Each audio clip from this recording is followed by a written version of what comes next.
And we are live. This is Dark Journalists. It's great to be here with everyone. It's an amazing crowd already. And of course, I'm joined by the lovely Olivia. Hi, everybody. We have a very special guest tonight, which is Dr. Joseph Farrell. Joseph, it's great to see you.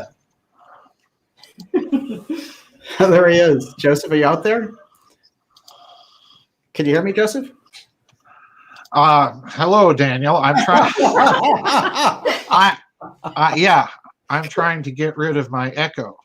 Hang on. I think it's probably your browser, sir. Can you hear me? You're fine coming in through, but if you have a second window open, just shut the audio on the window out. Yeah. Okay. I did that. So, all right, we're good now. You sound great over here. Okay. Good. Well, you sound great too. How's it going? It's since we're in the selection, it's going about. I feel like I'm watching a Rocky and Bullwinkle cartoon. Because we've got Trump, hey Rocky, watch while I pull a rabbit out of my hat again, and then we have whatever Biden is. It's like Spock's brain, Biden. They're moving him around.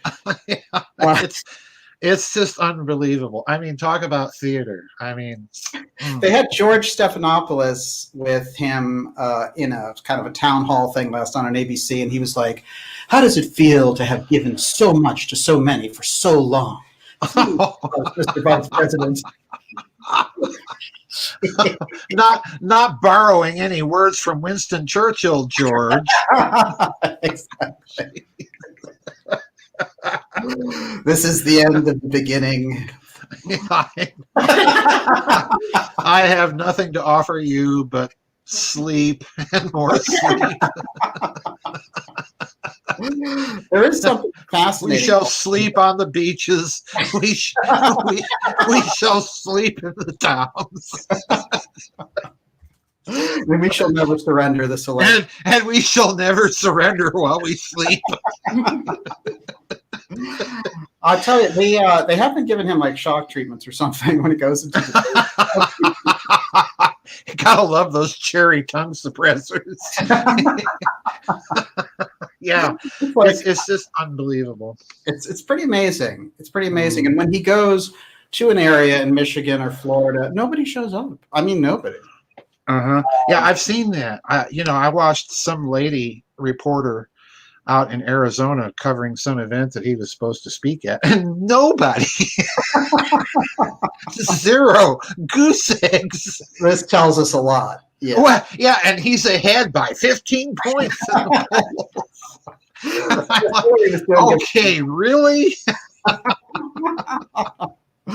It's pretty amazing. And then you see, Trump with the stadiums, and supposedly it's like, oh, he can't get above 39%. I just, I don't know what kind of math they're doing anymore. But, for one thing, it disturbs me, Daniel, that it appears that the polls are so badly obfuscated.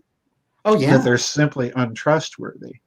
And I think that's part of some sort of op, because both sides have been prepping this narrative for several months now that there's going to be a contested election, and we may not know who's really the president until January. Right.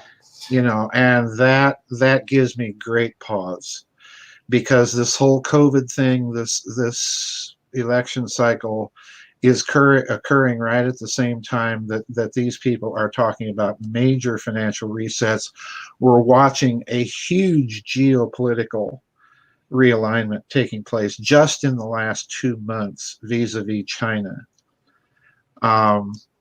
So, the problem is they're going to try and, well, Catherine put it very well. They're trying to keep the dollar system going just long enough till they can roll out their new digital currency, yes. which isn't a currency, but they're trying to do this. But the fly in the ointment is China. Yes. So I'm waiting with bated breath as to how they're going to do all of this if China's not on board. And it looks to me like they don't want China on board as currently constituted. Yes. Well, this is where the conversation goes, really, because Mhm. behind the scenes there, whether it's South China Sea or anything along this line, even the Wuhan virus, that Mhm. is all part of this kind of new friction with China. Right. And it's interesting to think that China's become such a power base in all of this, that we're Mhm. facing off against them in a number of ways. And you've said there's actually a covert war going on there. Yeah, I think so. I think uh, that if you look at the flooding that's occurred there, if you look at this new geopolitical alignment, which the public pundits are calling the Quad, I've been calling it the Quadruple Entente. And they're talking about Japan, India, Australia, and the United States as part of this bloc. I've been adamant thinking that Russia's the hidden part of it. Interesting. And the reason why is if you look at what Mr. Putin has been doing, rather than what he's saying, Mm-hmm. come on, folks, this is Russia we're talking about. This is a standard game going back to Catherine the Great. Watch what we do, not what we say. Yeah. Um, but if you look at what Russia's been doing rather than what Russia's been saying, the first thing that caught my eye was when Putin suspended a delivery of the Russian S-400 surface-to-air missile defense system to China and turned right around and went through with a delivery to India, right as all of these border problems with China were taking place. And then he moved several missile batteries into Siberia. And something tells me he's not afraid of Japan. Mm-hmm. So, what he has been doing. And then India turned around and gave Russia I think it was $1.2 billion line of credit or some enormous amount of money. And I strongly suspect, Daniel, that some of that may have come from Washington. And it's just being laundered through New Delhi to bypass the sanctions regime. Wow. So, I think there's something going on. Russia's going to try and play the middleman between this emerging bloc. And then just this last week, I did my news and views on France and what Emmanuel Macron has been proposing. He wants an actual alliance with India and Australia against China. Amazing. So, we're looking at this anti-Chinese bloc emerging, and I think the reason why is that they've finally realized in all of their infinite globaloniist wisdom that, having China as a partner is a rather dubious enterprise if you want to run the world, because China wants to run it. Macron, it shows up as a little more savvy than I think people gave him credit for when he first came out. Well, yeah, I mean, he's savvy in the geopolitical sense, not the cultural one. I mean, it takes real stupidity to stand up at the Verdun Battlefield Memorial and say there's no such thing as French culture. But that takes real big brass ones to rub it in the face of your fellow Frenchman like that. He also was in big trouble with all the riots that were going on just before COVID. It's almost like COVID actually rescued his leadership. Well, that's the painting that we're getting in the media over here, which hasn't been covering it. But from what people are telling me in Europe, they're still going on. And the French electorate is still very unhappy with him. Gosh, go figure. I can't imagine why. But there's so much going on with this that this whole election, to me, you're watching both of those D-state factions that were present in the 2016 election. They're out in force. And it's an even bloodier war this time. Oh, yeah, very. Let's talk about some of the manifestations around that. In the last 24, 48 hours, we've seen a massive deplatforming of all kinds of different independent voices, and even a deplatforming of the New York Post, which is one of the oldest newspapers in America, by Twitter. And Facebook also limiting it, but Twitter really being the point man on that and just preventing people from sharing it. And what I found really fascinating about what they were doing, the New York Post had this story about Joe Biden's son and this laptop that had been discovered and that he had abandoned at some computer shop, and then somehow Rudy Giuliani got his hands on. Yeah, somehow. That's pretty good. I noticed Steve Bannon showed up in there too, just kind of. But it's quite a network. But in any case, it looks like they have the real deal. And they were about to basically burn the Biden campaign because he had said repeatedly, no, I didn't know anything about what my son was doing. This disproved it and made Biden look like a liar at the very least. Right. If not a profiteer and, doing illegal transactions that they were trying to impeach Trump for over Ukraine. Right.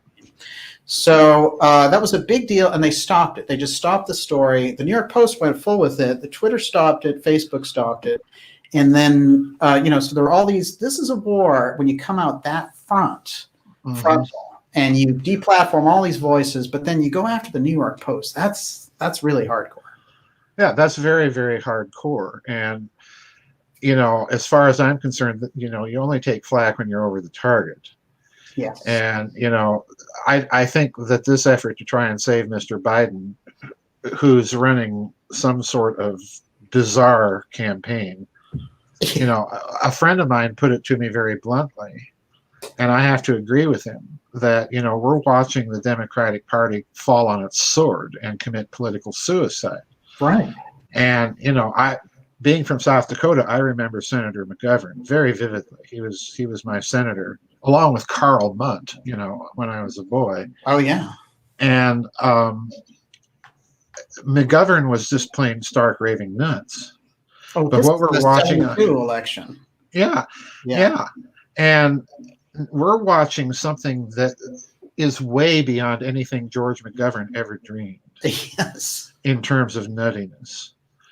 And I have to wonder, why are we watching this very self-evident destruction of a major political party unless they've been ordered to fall on their swords? Yes.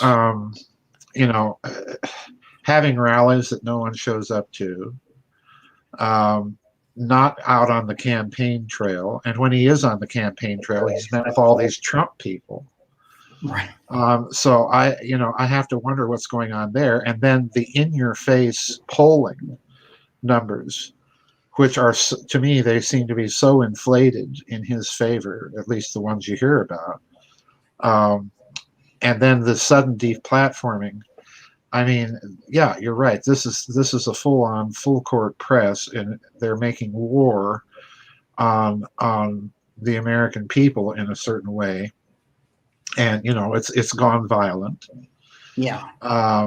So you have to wonder what the agenda is. And I'll be very honest here, Daniel. When we were talking before the show, I mentioned that I was thinking in terms of the beer hall putsch. Yes. 1923. And the way that people learn that in history is completely wrong. Mm-hmm. Because what they are told, or the way that the event is covered in the history books, at least back when I was teaching, if they even cover it anymore, that's another question. But back when I was teaching, the impression that the textbook gave was that the Nazis were trying to take control of the state government of Bavaria in Germany, and to launch their movement. Well, this is not true. What the Nazis were doing, what Hitler was doing, was that the communists had already seized power in Bavaria and dismissed, and even in a couple of cases executed, some Bavarian state ministers. And the platform that the communists wanted to put through was to separate Bavaria from the rest of Germany again and make it its own independent entity like it had been prior to the Franco-Prussian War, when it was integrated into the German Empire. And what the Nazis were trying to do was prevent that, because it was, from their point of view, much easier to seize power in all of Germany rather than to have to go state by state and impose their rule that way. And look what we have in this country right now. We have secessionist movements in many of the blue states. Now there's a movement in New York to break up New York State into 3 autonomous zones Right. so that they can get rid of the central power of Albany and let the conservative areas of New York not be dominated by Albany and New York City. So you have these secessionist movements in the blue states, which in part I think are so that if the country cracks up, they can walk away from all their federal obligations. Yes. And the counter moves here would be exactly as it was in Germany, a right-wing backlash against that. Mm-hmm. And that's what we see going on the right in this country. So I'm as nervous about what's going on the right in terms of an implied reaction to all of this as I am to what's been going on the radical left side, Right. with all the rioting and looting. In other words, this is a very, very precarious situation that we're in. I can't emphasize that strongly enough. It's very precarious. Oh, absolutely. And you're moving into that deep state civil war meme. Yes. Yes. And this whole election could be seen through that lens. Yes. That this is what it's for. And the reason, the outcome is, in the ashes of that, the deep state forces, which we'll talk about tonight, can come in and sort of make their deep state profit, picking up the ashes and rebuilding the whole thing as the new smart city world. The target right now is the USA. Yeah, the target seems to be the USA.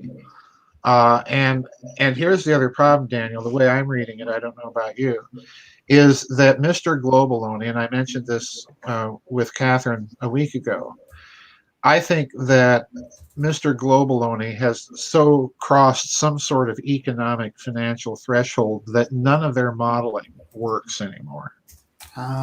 Because it's conventional, and they've crossed some sort of threshold where none of the modeling is able to accurately predict things. And this is why we see the confusion on the part of Mr. Globaloney. Part of Mr. Globaloney is backing Trump because they realized that they needed to reshore industry into North America, which is their power base. Otherwise, they could lose the whole shebang. Yes. And, so we've got that factor going. And they want this financial reset, the digital currencies, and so on and so forth, which they would not be able to do unless their power base in North America is secure. But on the other hand, they are faced with so many obligations that the other faction of Mr. Globaloney literally does want to split the country so that they can walk away from those financial obligations before people wake up and realize they can claw it back. All that missing money, all that stolen money, and so on. They can claw back through law. And then, of course, you've got China, which is not playing anybody's game but their own. So, they're in a real mess. Yeah. The Chinese are pouring tremendous amount of resources into this campaign. Right. They're solidly behind the Democrats for this. Yes.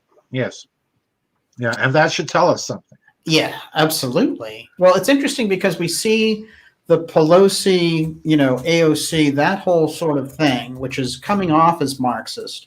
But you've made the point before that the communist Chinese act a lot more like the National Socialists than the old USSR. They're much more in that mold. Yes, absolutely they are. And, and we see it. I mean, they've got their Sturmabteilung in the form of Antifa and BLM out there rioting and so on and so forth. Yeah. And, you're seeing the pushback coming now with, so many Americans buying guns and storing up food and so on and so forth, because like it or not, everybody senses what's coming. Yeah. And, that to me is another indicator that the country is in real danger of major crack up. And, if let's put it this way, if God forbid the Communocrats should get into power, thank you, Senator McCarthy, if they should get into power and actually go through with their plans, how long do you think that's going to play in Texas? Or South Dakota or Wyoming? It's not going to play very long. Yeah. And by the same token, if Trump gets back in, as I say, they've prepped the narrative already for many months now Yes, for a contested election. absolutely. So, I just saw today, Daniel, right before we came on, I saw somebody had posted an article to me about 33 counties in the United States registered more than 100% of eligible voters for mail-in ballots and absentee ballots. Mm. So That's no fraud here. We've already set up. I heard that we already have 17% of the vote in. Yeah, I've heard that too. Millions of ballots already casted. That's an I've heard that extraordinary too. number. I mean, Yes, it is. You do expect that with the way that they've played out the COVID thing, that they would get some of this action, but those are incredibly high numbers. Those are incredibly high numbers. And here's the bad news, folks. If they think that's all going to break for Biden, I don't think so. Right. I really don't think so. Because the numbers at the rallies are just not there. They're just not there. There's no enthusiasm. There's no enthusiasm for it, and you can't tell me that an old traditional, centrist Democrat is going to be all that keen about the plans that the current leadership has. Now, certainly there are some that are in favor of that, and most of that I think is coming out of Silicon Valley and the techie people that think they're going to be able to run the whole world with their computer models. Well, they haven't worked so well so far. So yeah, I think we're in a dangerous spot, and both sides have prepared the ground for a contested election, and that's what bothers me. That's what bothers me. Well, let's stay on this election. I mean, this episode is the Deep State Target USA October surprise. Mm-hmm. Let's look at some of those October surprises. Now, classically, the most well-known October surprise is in 1980, when representatives with Bush and who the guy would become eventually CIA director, William Casey, went to France and negotiated with Iranian leadership not to release the hostages so that Reagan could win, and then Carter wouldn't have that big celebration. And in fact, they released the hostages the very minute that Reagan got inaugurated, showing that nothing fishy there. Yes, the fix was in. The fix was in, yes. And so that's the original October surprise, no hostages. There have been a series of them over the years. For example, 1960 had an October surprise where Richard Nixon was going to use the records that LBJ got about LBJ's people sent in robbers, these thieves, to go in and break in to JFK's doctor's office to try to figure out if his Addison's was bad. And they were going to use that against him. And then somehow they weren't able to do it, but Nixon got his hands on that, and he was going to do it also. So there was an October surprise there in the works, and someone basically, decided it's the better part of, we have a better chance of just trying to do this. So they hung in there and they didn't go for it. Although there was lots of kind of mafia payoffs and vote payoffs in that election. But October surprise this time, this is what I wanted to ask you about, because there are so many possibilities and we have such a short period of time, but we're seeing moves like the move of Twitter blocking the Trump campaign from tweeting, for example. And they did this in the middle of this Biden story. That maybe gives us a hint of part of this October surprise. Oh, absolutely. They're deathly afraid of all of this coming out. And I think, I think it will backfire on them, because there's already talk now at the FCC of regulating social media platforms, which is long overdue. Yes. It's long overdue. So I think that's backfiring on them to a certain degree. And I don't think they're going to be able to keep this out of the news cycle. I really don't. It's an amazing thing to try. It's an amazing thing to try. And it's a sign to me of a certain amount of desperation on their part to try something so blatant. I wouldn't have noticed this takedown of the YouTube channels Except yesterday, usually on Thursday, I do my dive into the Q people just to see what they're talking about. And all of a sudden, all the channels aren't there. And what are there are a bunch of negative videos about all the channels I was interested in watching. And I thought, okay, well, that's interesting. And then I find out, yeah, just today, people are emailing me, asking me, my cousin was one of them. And he may even be in the chat room. I don't know. But emailed me and said, yeah, hello, cousin Marty, if you're here. But I saw all these emails I was getting from people. And to me, that's just so blatant. They're not going to, the problem is the presidency is a bully pulpit. Yes. And you can't shut down the White House because the White House has, more ways from Sunday to shut you down. Yeah. And the only thing is that Mr. Trump has not availed himself of those means yet. Yes. But what if he's reelected? Guess what, folks? No question. Yeah.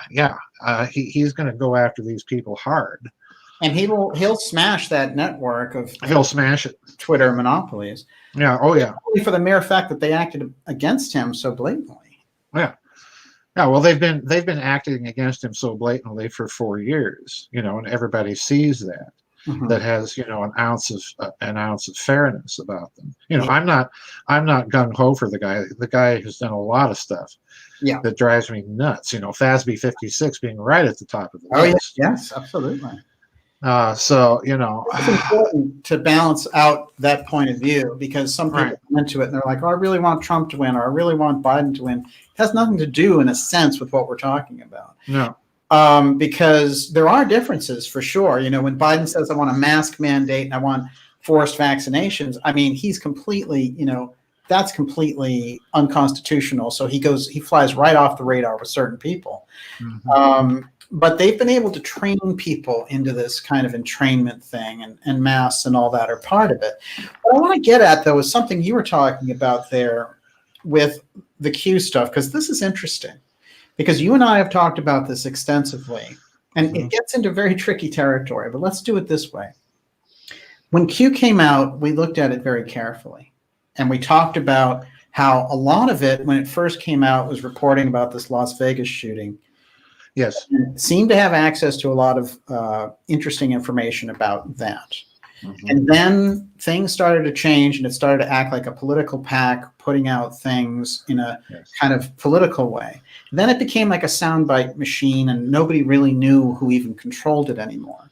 Mm-hmm. So I never, anything that was anonymous, for example, it's one thing if you have WikiLeaks, because you knew, okay, their source was anonymous, but there was WikiLeaks presenting it. And over again, they turned out to be right. This thing had no accountability, and it was just out there. And now it attracted some people who were into research and all the rest of it. But as time went on, it got kind of more bizarre. And now the media was able to use it as the poster child and say, aha, Trump, conspiracy theory, and try to take them all down. And now we see, and it's funny for you and I, because when we were looking at it, we thought that it was kind of culty in a number of ways. Mm-hmm. But nonetheless, with them doing this clean sweep of all these Q people in the past 24 hours, that has a weird feeling to it. It has a very weird feeling to it, because it is going to be very easy for the Q people who've now spread all over the world. Right. It's going to be very easy for them to use that and say, see, we were right. They wouldn't have taken us down unless we were over the target. Yes. So the only thing that I think it's going to do is it's going to fan the flame of curiosity about the whole Q thing. And I'm foursquare on board with you. The thing morphed over time. Yeah. And it's very interesting to note the change in the voice, so to speak, of Q. It sounds like a different Q than the Q that started out. Absolutely. And to me, I go back to what you and I said a long time ago about the whole operation. And that was, it appeared to me to be a team of some sort, number one. And number two, it appeared to be something with access to very sophisticated computer modeling and to very sophisticated computing power. Yes. So, I just did an interview earlier this week with Bernard Grover on Q with Catherine. And one of the things that we all started talking about was this idea of the computer modeling role in the whole operation, because, pardon me, Bernard pointed out that the Q operation made it appear as if Q was just sitting right across the desk from President Trump, and they were waiting to send things on their Twitter accounts at the same time, the so-called Q proofs, the deltas, the zero deltas as a Q proof. Well, you can do that sort of thing. You can front load things very easily if you've got access to computer networks like the dark pools that are used in algorithmic trading on the markets. You can front load things in picoseconds. Oh yeah. Yes. And this takes the steam out of the idea that there's someone in Trump's inner circle feeding you all this information. Yes. It might not be that at all. So, the voice has changed, the operation has changed, and Bernard pointed out something that you pointed out, and that was, what's good marketing technique? Well, number one, use of the imperative mood. Make America great again. That's a command. Trust the plan. That's a command. Right. It's very, very cleverly done. And the drops have morphed from drops of information to drops of questions. Right. So the whole thing has been very cleverly orchestrated to, bring people in, make them passive. And it's like Catherine said, if this were a legitimate insider operation, where were the warnings about FASB 56 coming down the pike? Right. Which basically total silence. It blacks out the government reporting process there. Right. The public can no longer see what the government spends on. And this is part of the issue with a lot of this, which is it's meant to say, you know what, don't bother, don't look anymore. White hats are in charge. Everything's okay. Yeah. And just forget about everything that's going on. And trust the plan. Yeah. So I have a big objection to that. Now, I don't want to see any of those channels censored. I think that's I don't either. Yeah. I mean, that is disgraceful on a number of levels, because it means that whoever is out there trying to control this can't stand up to these different narratives, and they feel like this is getting out of control. There's too many of them. That means that you can't compete in the marketplace of ideas when you send somebody out. Right. But this is interesting because, I don't align myself because I won't trust anything that's anonymous, for example. Right. And, I'm smart enough to realize you have to put a name and a face to it, or it could be John Podesta and the CIA. Yeah, exactly. Hello, TTSA. Exactly. Everyone, you're watching the Dark Journalist Show. We're here with Dr. Joseph Farrell. His website is gizadestar.com. Highly recommend going there and really researching into his incredible books, which I have tonight, and I'm going to be quoting from. Joseph, I have some very interesting links about this October surprise directly from your Babylon Banksters books. And oh, boy. And boy, we're going to talk about Babylon Banksters. Oh, yeah. I want to remind everyone that we're going to be taking your questions in the second half of the program, so you can ask them all in caps, and Miss Olivia will be putting those together in style. How are you doing over there? Doing great. Yeah, fantastic. Lots of good questions already. That's great. We have a huge crowd. Let's get into this, Joseph. We have a very interesting kind of backlash going on around the vaccine issue. This is a hot button issue, which a lot of YouTube channels and shows get, either their show get deleted or whatever it happens to be, because there's such an incredible lock around this issue. Now, I had Robert F. Kennedy Jr. on the show in June. We were talking about this, and he was saying, literally Bill Gates was just acting like a Lex Luthor around all this. Yes. And he wasn't kidding. But it was quite fascinating because he said the degree to which this, how far along this has got, and the amount of power behind it is going to take everyone to stand up just to get some transparency going. And he also reminded me that Bill Gates not only controls so much around the vaccine patents and everything else, but he also is big into satellites. So this idea then of an injectable, let's get beyond the vaccine idea, that we're setting up a system where human beings can be injected with nanobots and sensors. How does this relate to the idea of smart cities and all the things, the strange things that we're seeing about this? Oh, it's huge. I think it's huge. In a certain sense, I've entertained the idea when this COVID thing started and when Dr. Lieber at Harvard University was arrested for allegedly not disclosing his financial relationship to the Wuhan Virus Institute. Yeah, right. Okay. And by the way, Fauci has a connection there too that has not yet made the public media. That's okay? awful. Yes. Yeah, it's definitely there, and that incidentally is coming via connections with his wife, who's connected to Gates, and all this in and out. But I speculated early on, Daniel, that part of this virus, because it behaves so strangely, if you go to temple or synagogue or mosque or church, you can't do that, and we got to tell you what you can do in your temple, mosque, synagogue, or whatever. But it's okay to go to a casino, right? And it's okay to go out and protest. So it's the magic virus. Who does it hit? But even there, the statistics are so garbled. We don't really know. And now CDC's come out and says, well, we don't really have a copy of an isolated virus. Oh, really? Wow. So what are we testing for? Exactly. So I came out with the idea. Fauci very early on came out and he was like, oh, take off the silly mask. Mm-hmm. And he was saying these types of things. I had something I was talking to you about, which is the New England Journal of Medicine. Mm-hmm. And they came out saying, well, we know that masks don't do anything, but you know what? They're a pretty good talisman. A talisman in a scientific journal. Yeah. Amazing. Yeah, if you want to be protected from the virus, folks, buy yourself a hazmat suit. That's the bottom line here.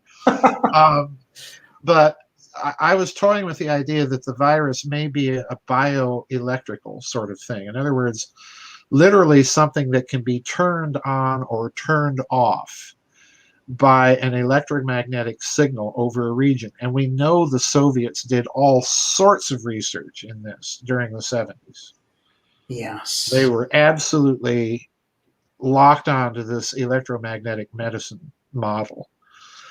And imagine then, if you are able to put into a vaccine all sorts of heavy metal, what does that do? Well, certain kinds of heavy metal will dramatically increase the electrical efficiency of your body so that you become much more like an antenna or a receiver that is much more effective in its ability to receive signals from an outside source. And then you read Bill Gates's patents, and yeah, he's talking about nanobots. There's Dr. Lieber and all sorts of stuff. Then there was that Italian study a few months ago where Italian clinicians had gone in and tested a bunch of viruses just to see what was in them. Right. And they found a bunch of heavy metal, nanoparticles that they could not identify. And there was no explanation as to why they were there. So in other words, the virus and the vaccine, to me, is a cover story to get people to take something else that they want to make sure everybody has. Right. And again, if you are a more efficient electrical signal receiver, that makes the hard technologies of mind manipulation all that much more effective. You can't turn it off once it's inside of you. Right. That's a hell on earth. That's a hell on earth. Plus, you look at that Soviet research, and particularly the way that Lieutenant Colonel Tom Bearden has described it in much of his work over the years. I mean, going back decades now. It's possible to modulate signals that, through your computer monitor. It's possible to modulate signals into any electrical system whatsoever, including the power grid, to literally shut you down, give you a heart attack, right as you're sitting there, and making it look entirely natural. Now, here's the funny thing.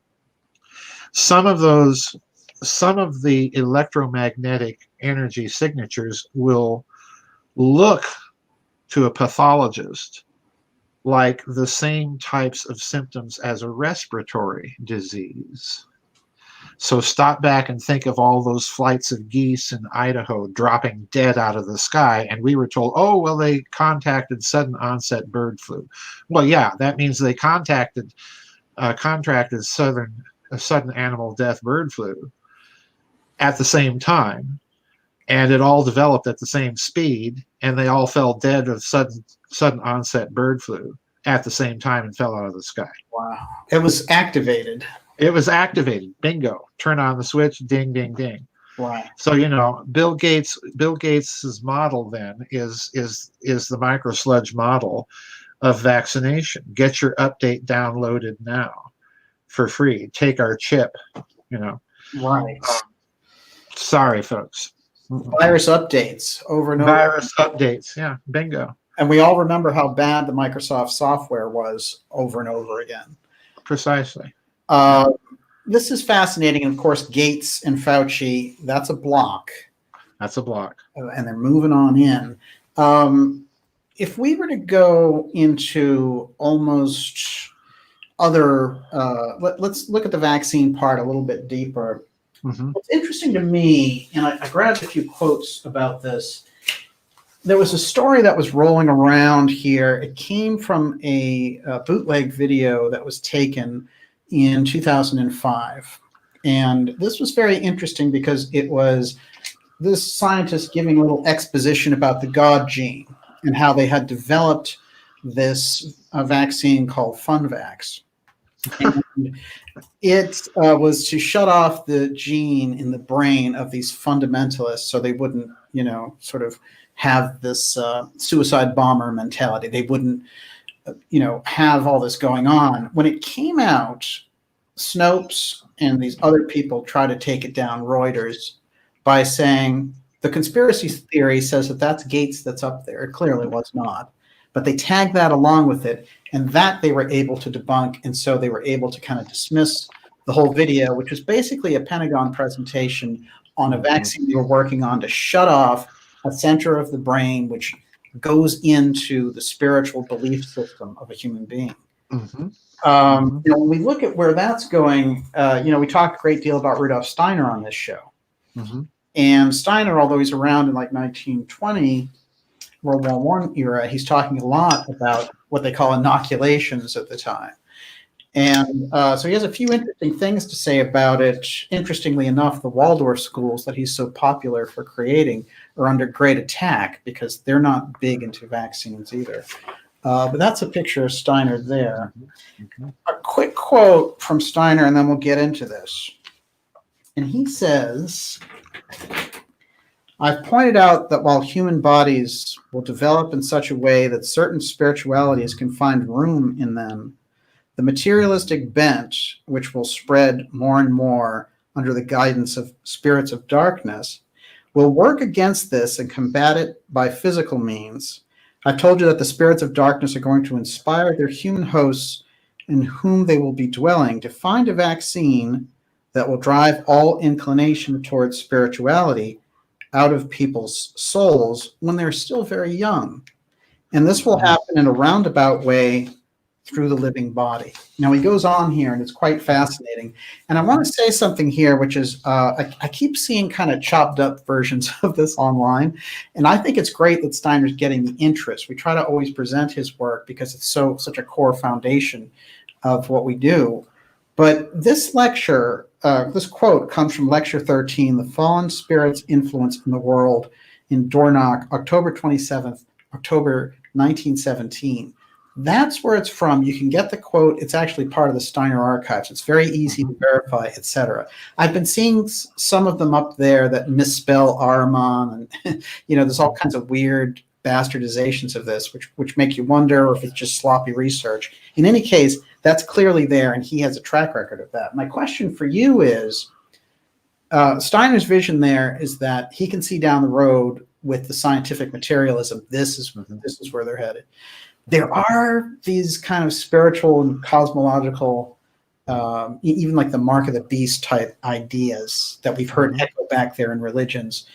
Is it fair to look at this period and what's happening through the lens of what some of these traditions were saying, say in the mystery schools in the earlier religious? Oh, absolutely. I think it is.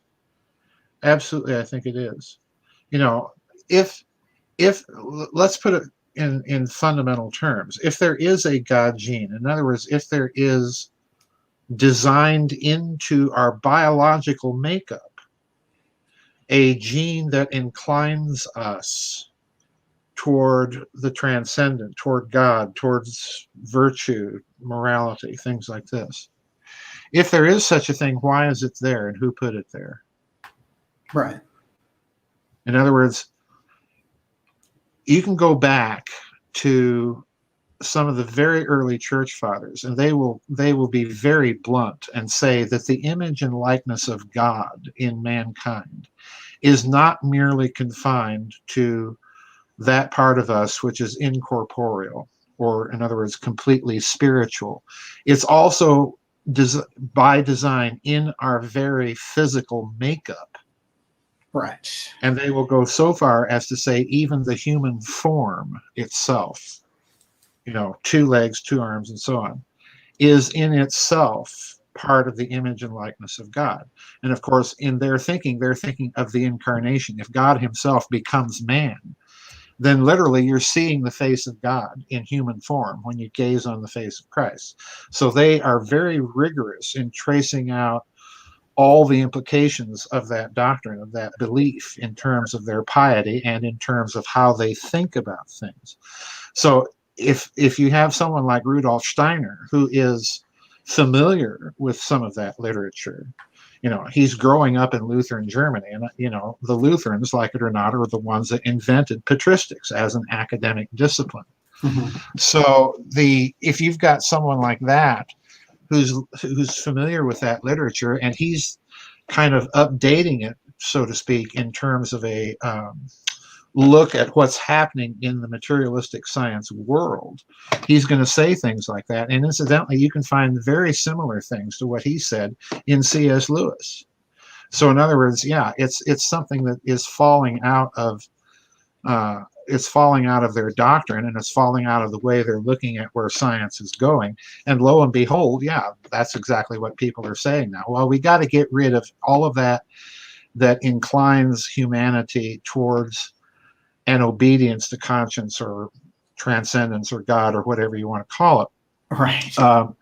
Because for them to have their new world order, they cannot have any control system or mechanism out there that allows people to appeal to something that gives them some independence of conscience and action. And that, you know, that's the age-old game of tyranny. You know, Lucifer said it, you know, in the Gospels, bow down and worship me, and I can give you all the kingdoms of the world. Right. You know, so it's an old thing that we're watching play out here. It's very, very old. It's amazing to me that so much of what's going on plays right into this. Oh, absolutely. Absolutely. From shutting down church worship services, for example. Well, let's go back to something that Dr. DeHart and I pointed out in that little book that we came out with called Yahweh, the Two-Faced God. Yeah. The interesting thing is, if you look at the financial community in the 19th century with respect to their links to American revivalism and evangelicalism, these are the people that are promoting the Scofield Reference Bible, okay? And that's the Bible that popularized the doctrine of what I like to call the 2-stage second coming of Christ. Rapture here, and church escapes scot-free from having to go through any martyrdom or suffering or anything like that. Everybody else is stuck here with the tribulation, 2 bad guys, you know, and we're up here in heaven and we're watching all of you people suffer and serve Antichrist. Right, yeah. Well, it's big financiers and oilmen whose money are promoting this thing. Interesting. And they are able, through their power and influence to get Oxford University Press to publish this. Now, that's significant, folks, because the doctrine that they're promoting is not traditional historical Christian doctrine. And at one point, the Church of England came right out and actually excommunicated somebody in one of its rare moments of clarity for teaching that doctrine.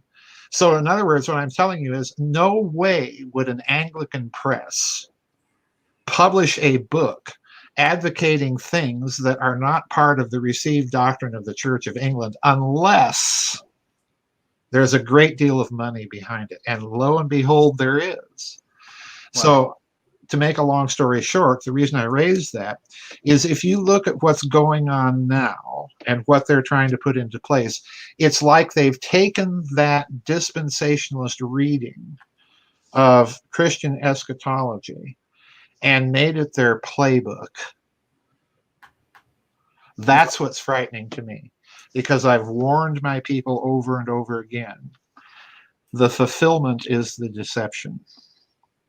They may try to stage it all. That's yeah, that's a heavy and physical enhancement. Uh-huh. Well, we've talked about this with archaeology wars. Yeah. Ding, ding, ding. Ding, ding, ding. I just did a blog, Daniel, about some of these emails that have been recently released by Pompeo, Secretary of State Pompeo. Yes. And one of the emails that he's declassified and released is, you can read it on my blog. It's called, let's see here. Let me look real fast. There's something about the Nephilim in there. Yeah. The State Department and the Nephilim or something like that. Right. And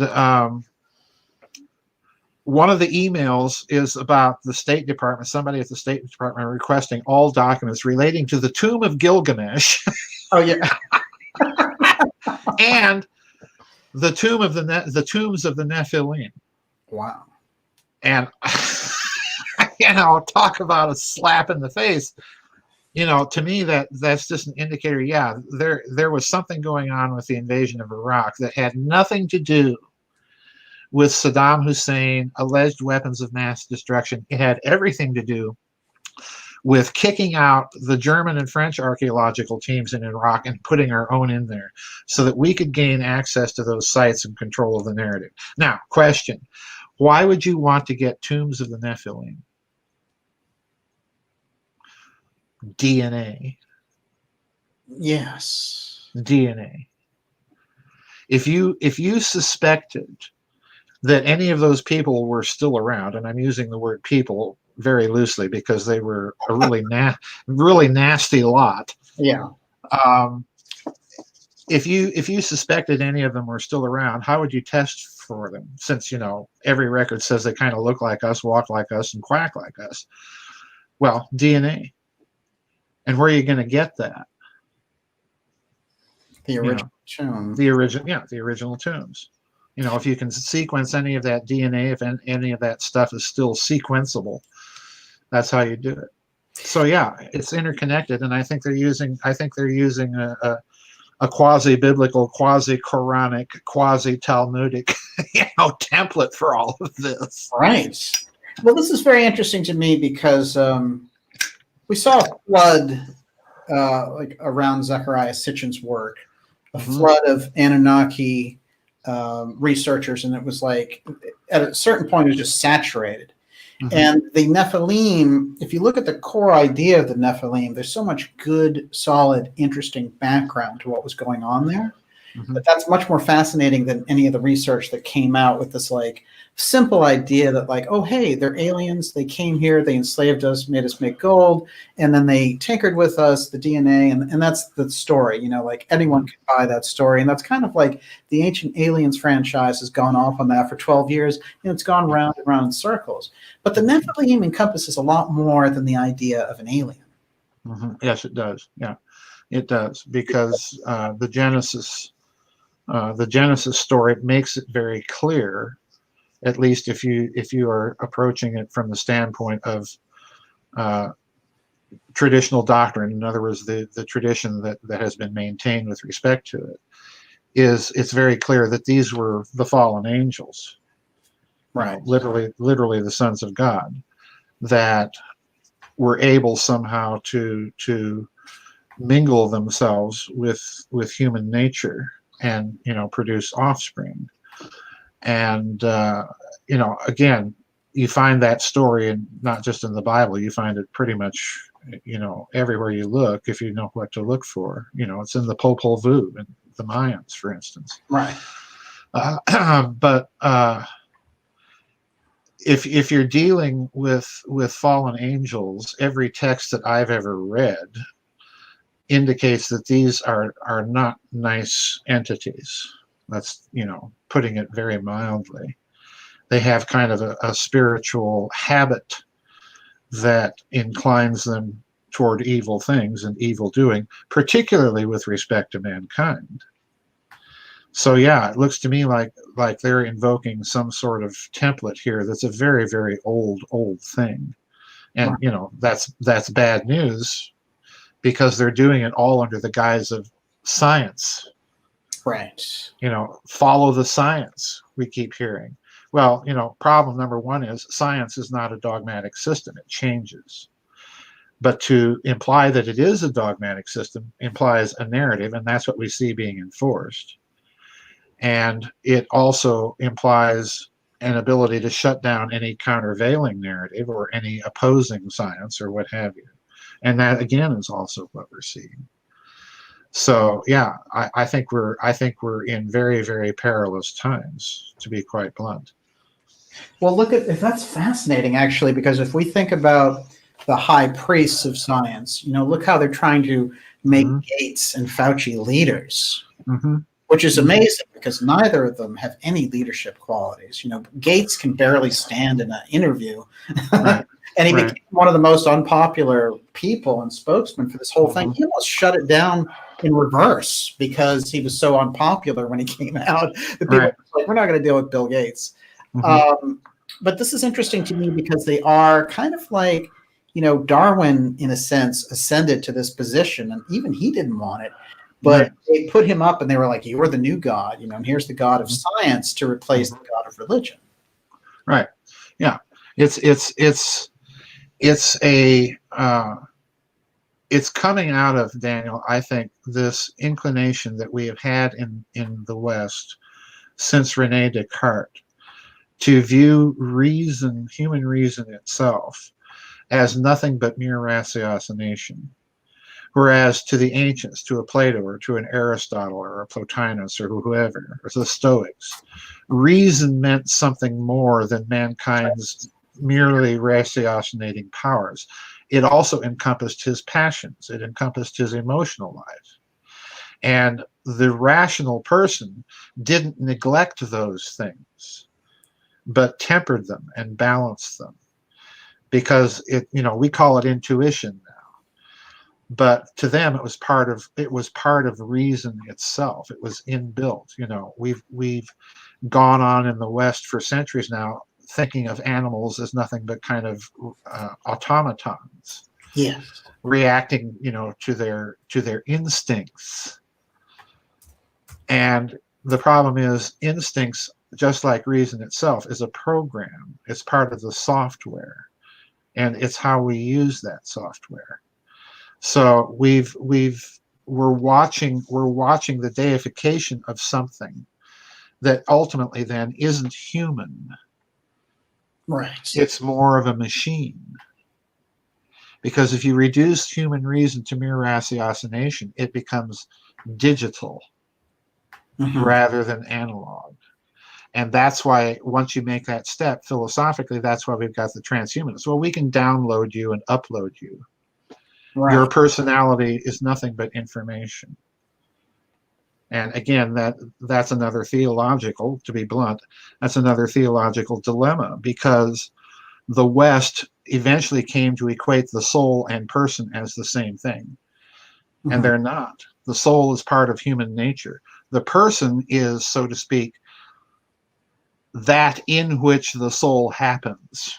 Okay, so in other words, all of your emotions, all of your memories, all of your relationships, and so on, that people identify as you are not you.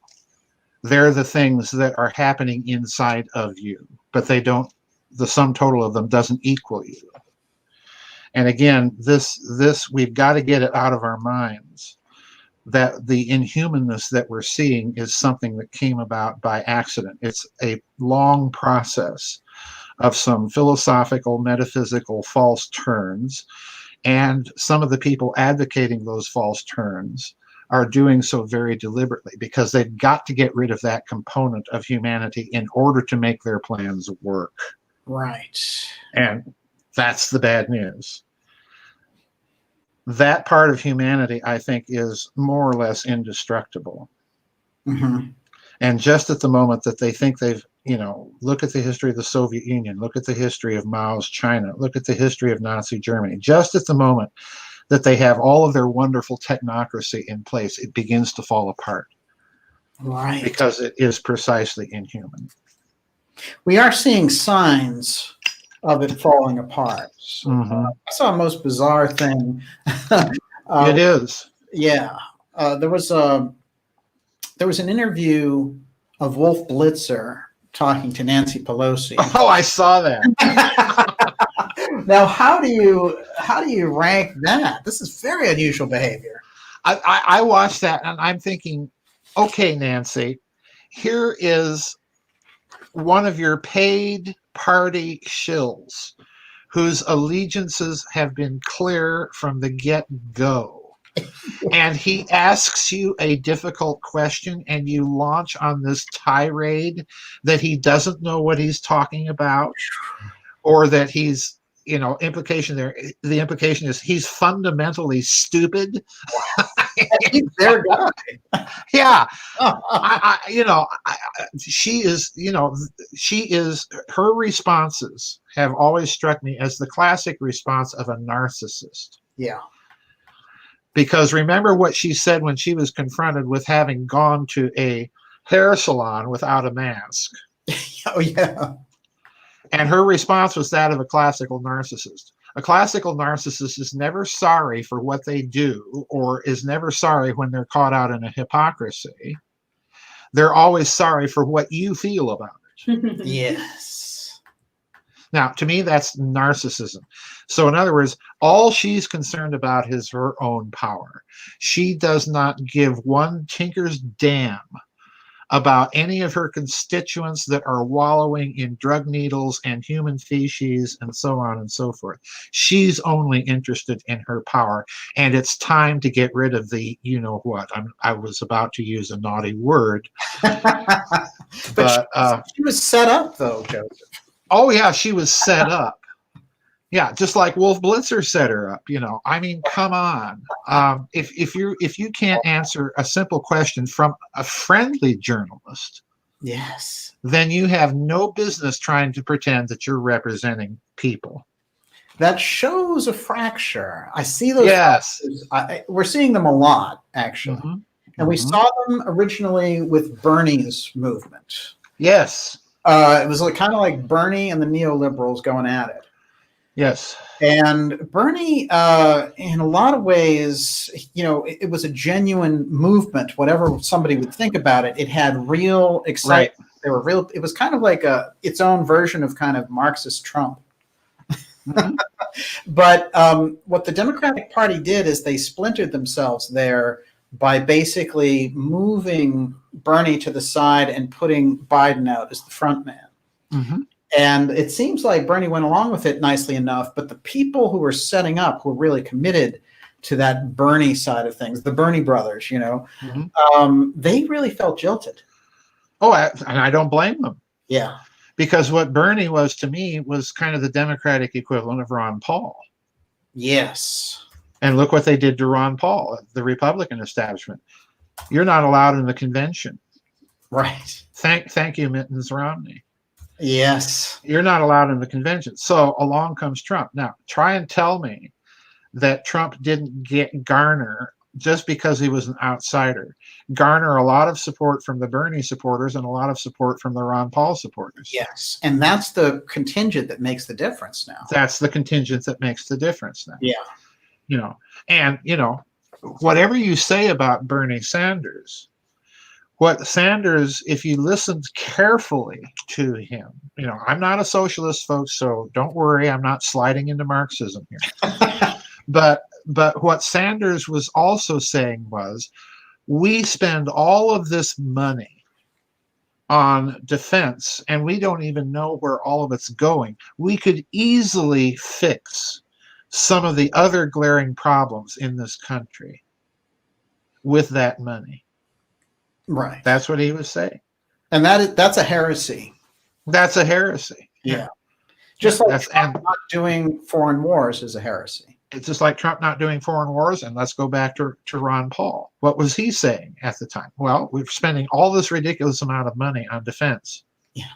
You know, shades of Bernie Sanders. Yes. So, you know, I'm looking at the so-called radical wings in each party, and I'm wondering, are they as radical as their spokesmen really make them out to be? Right. And I'm thinking, no, you're dealing with people that are fed up and they're looking for some real representation, because Swampington, D.C. is so out of touch with, you know, the fact that our bridges are falling apart out here and our schools are a mess. Right. And, you know, a policeman shoots somebody and the next thing you know, we've got to defund them all. You know, it's totally crazy. It's totally want a real crazy. Revolution. That'll do it. You know, it's fascinating, and I want to get into that because we're going to do. Let's see if I can flash that up there. We're going to do some of these October surprises. I'm going to run a few of them in a bullet list at you and see what you think it gives any credence. But before we get into that, there's a couple of interesting things around what you just said and what you said earlier about CERN that came to me, which is you posted a blog on CERN about how CERN, which is actually the Large Hadron Collider at CERN, that they were moving into this idea of parallel universes openly now. And they've been accused of this. So there was an article in Science World, researchers at Large Hadron Collider are confident to make contact with parallel universe in days. And I'll just grab a section, which I think you quoted. If successful, a very new universe is going to be exposed, modifying completely not only the physics books, but the philosophy books too. That's the part that got me, the philosophy books, Joseph. Yeah, the philosophy. Implicate with CERN and changing philosophy. Well, look, in the context in which they're speaking in the article, what they are saying is that the idea of parallel universes, which is not multiverse theory, they hasten to add, which is the philosophy, that parallel universes are simply universes that exist in more than 3 spatial dimensions, okay? And that they were going to find evidence of that. But it was that little thing about philosophy that was the tip-off, because unfortunately, there are many very famous, well-known, established names in physics that adhere to multiverse theory. In other words, the idea that there is a universe out there for every timeline. Right. That when you make a choice or a group makes a choice, that brings into existence a certain universe. But there may be a universe out there that followed the other timelines, okay? And you have as many universes as there are timelines. And the philosophy part bothers me because what to my mind, leaves the door open to is the idea that, once again, a scientist can make a pronouncement about, let's say, Buddhism, and say, well, what we've discovered entirely disproves Buddhism. Right. And here's the equations that prove it. Right. Okay. So, in other words, you've got to take it on faith, number one, that these indecipherable hieroglyphics, that, you know, tensor equations and so on, are absolutely disproving Buddhism. And number two, you have to take it on faith that the equations are correct. Right. and that the conclusions are correct. So yeah, they have carefully, just like you said earlier, they've carefully constructed a materialist narrative wherein science, follow the science, becomes the new mantra, and you've got a new priesthood. Yes. The high. It's not a high priesthood. Yeah. Yes. Yeah. And we've heard about these chips where, there's such great quantum chips, and the people, when they come out and they talk about them, just like you pointed out when they were talking about CERN, the scientists would come out and be all kind of teary-eyed almost about how great it is to be at the moment of this great opening of CERN. I feel like I'm transformed into a new being. And all this kind of very religious language. Yes, it is. It is. And I'm sorry, I'm not worshiping at that altar. Exactly. No. Let's stay with the soul stuff for a moment. This was very interesting, and the quote here is fascinating. AstraZeneca had to stop the COVID-19 vaccine trials after a volunteer developed neurological problems. You did a very interesting blog on this, and then I went digging around on those trials. This is fascinating. The quote is, "They've killed God. I can't feel God. My soul is dead." That's the actual quote from the person in the vaccine trial. Not so far off from what Steiner was saying. Bingo. And also not so far off from what the Pentagon was saying in relation to the radical religious vaccine, where they were trying to shut off that God gene in the person's brain. All three of those things seem to come together quite nicely. Yeah, isn't that funny? There's no such thing as a coincidence. Wow. These things to me, Daniel, are little telltale clues that we're looking at the real agenda. And it's interesting when you compare what she said with statements in the book of Revelations, because it's very clear that the book of Revelation says, if you take the mark, you cannot inherit the kingdom of God. Well, what does that mean? Well, the kingdom of God, if you go back to the Gospels, Christ says, is within you. Right. It's not a political thing. It is to cut to the chase, it's a spiritual discipline. Right. So if you shut off that part of your humanity, how do you get it back? Well, the only way to get it back is by some sort of external intervention that rips out whatever they've put into you. That's the only way. Yes. And, that's exactly what Revelations is about. You get to a certain point where the science has pressed so far that it requires an intervention to stop it. Right. And I go back to what I've said before.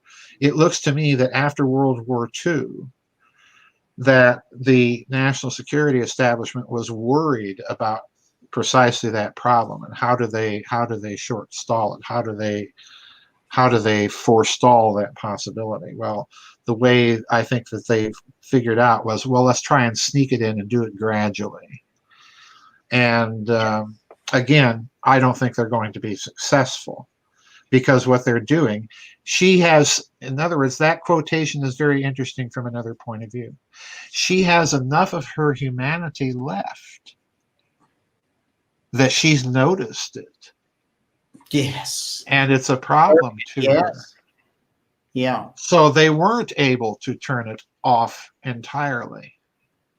Right. That's a problem. For them, that's a problem. Because if you leave that component there, let's pick Buddhism again. I'm a pick on Buddhism mood tonight.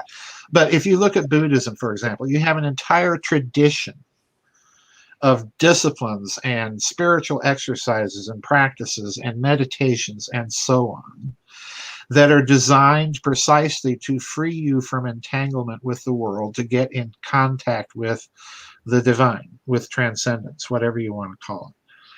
And again, are you going to be able to turn off centuries of that tradition and its inevitable biological Rupert Sheldrake morphogenetic field effects on the human organism that it has and has had? Are you going to be able to turn it off with a shot or a pill Or a mask?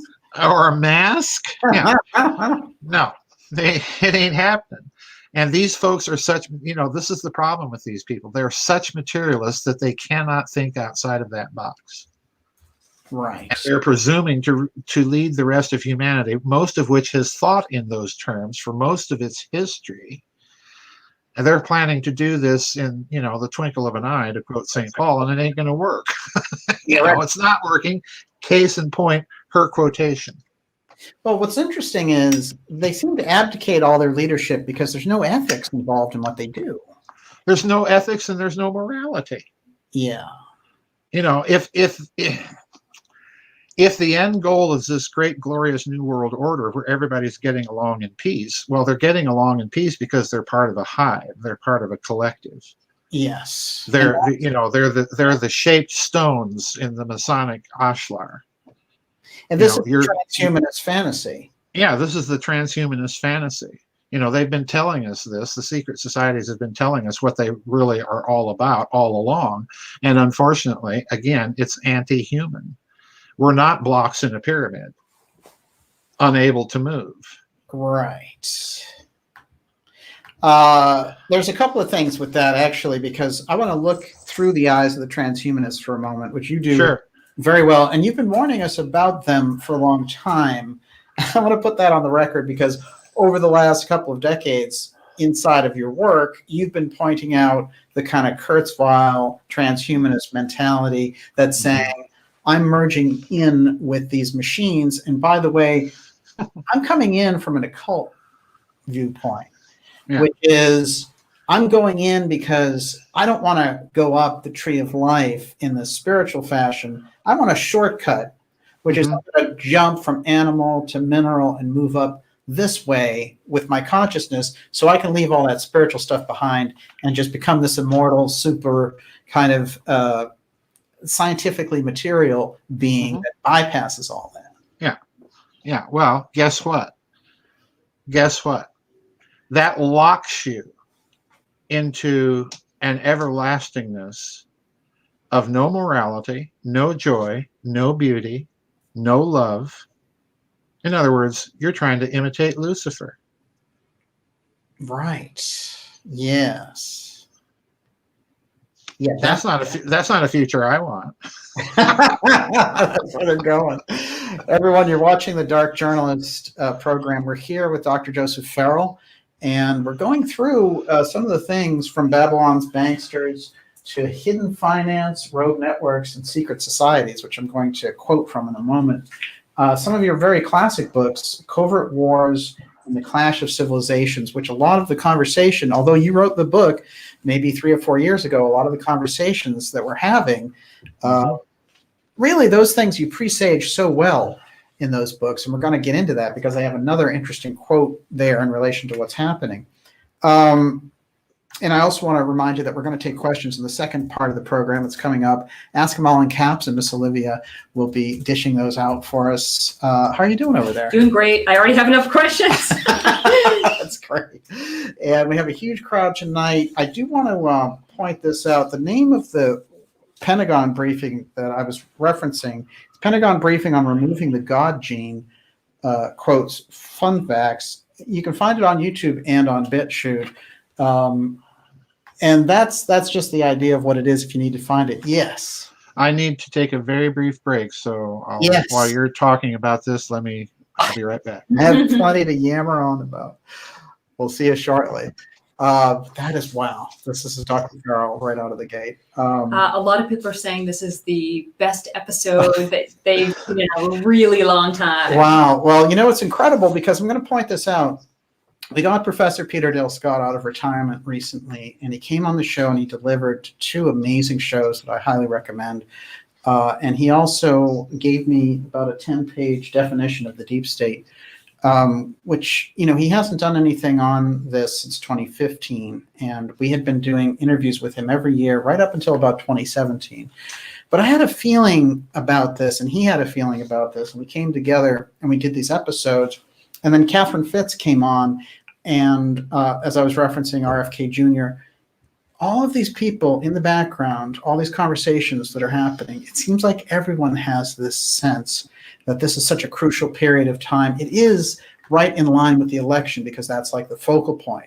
And so we have the October surprise as the theme tonight, this kind of deep state attack on the USA. This is kind of the this is the center point of what they're doing. And so now with Joseph, we have this incredible kind of background that he's been laying out for decades, really. I mean, at least a good 15 years. And these books are remarkable. Little by little, the picture of what they are starting to come together. And so now we're seeing this play out. But I have been having that feeling over the past couple of months that everyone is stepping up their game and coming into this. And like the professor coming out of retirement, and people who are very well known to this show, like Gigi Young, for example, doing incredible work. And really, Catherine Austin Fitz, some of the most incredible work of her career going on right now. So it's remarkable. And Joseph is back. I'm back. So, Joseph, I want to get into a couple of things that have been going on that are just interesting to me to tie in this idea of a kind of supernatural system, even around the financial question, which you covered very well in Babylon's Banksters. And here's how I'm going to come into it. Fauci warns Thanksgiving gatherings may need to be, quote, sacrificed. That's his quote. Sacrifice is on. And we do see that this modern system of finance takes a lot, as you pointed out in Babylon's Banksters, from the original Babylonian setup. And there were basically two ideas going on there. One of them was money with no debt, where the kind of transactions were exchanged on clay tablets. And then there was this other very kind of occult supernatural version of all this. How does this relate to what we're seeing now? Well, I think it is absolutely crucial to it, because in the process of writing that book and then the follow-on Financial Vipers of Venice, I came across a book by David Graeber. I'm looking at it right across the room, called Debt. And it's a book really that is about all of these studies that have been done in the European Union of the idea that, well, maybe infinite debt's not so bad. And in the course of reading these studies, they also mentioned, well, there's also the idea of a jubilee, which again takes us back to Sumer and Babylon. So what was the jubilee in Sumer and Babylon? Well, there were two kinds of money that circulated in those societies. One was a cuneiform tablet, their equivalent of paper money, which was, pardon me, which was a medium of exchange that was, pardon me. I'll take your time. This is fascinating to me because they had the two different systems going on side by side. Side by side, right. The first form of money was real money because it was drawn, debt-free money, on the surplus of the state warehouse. The other kind of money were bills of exchange, loans, in other words, financial capitalism, that were monetized debt. Right. And that supply was not controllable in reference to any backing. It was all monetized debt. And that system quickly, as we see today, quickly got out of control. And so many people were in so much debt that what began to happen was they would simply leave their farms or sell their children into slavery or whatever to pay off all this debt. And as people were leaving the farms and so on, the infrastructure breaks down and society ground to a halt. Does this sound familiar? Yes. 2020. And 2020, yeah. And as a result of this, they introduced the ceremony, what was called the ceremony of the breaking of the tablets, where every 50 years or so, the king would break the tablets, and that symbolized the financial reset, because what he's breaking there are all of those financial instruments circulating as money. They're just simply wiping them out and starting again from zero, leaving the other kind of money intact. Now, isn't it interesting that as we speak, we have all of this talk about digital currency, which isn't a currency because it's a corporate coupon. And they can reset the value of that anytime they wish. Right. That's not currency. That's not currency, folks. I don't care what you say about its security or impossibility to hack or anything like that. That's not currency. Catherine calls it the credit at the company store. The credit at the company store, precisely.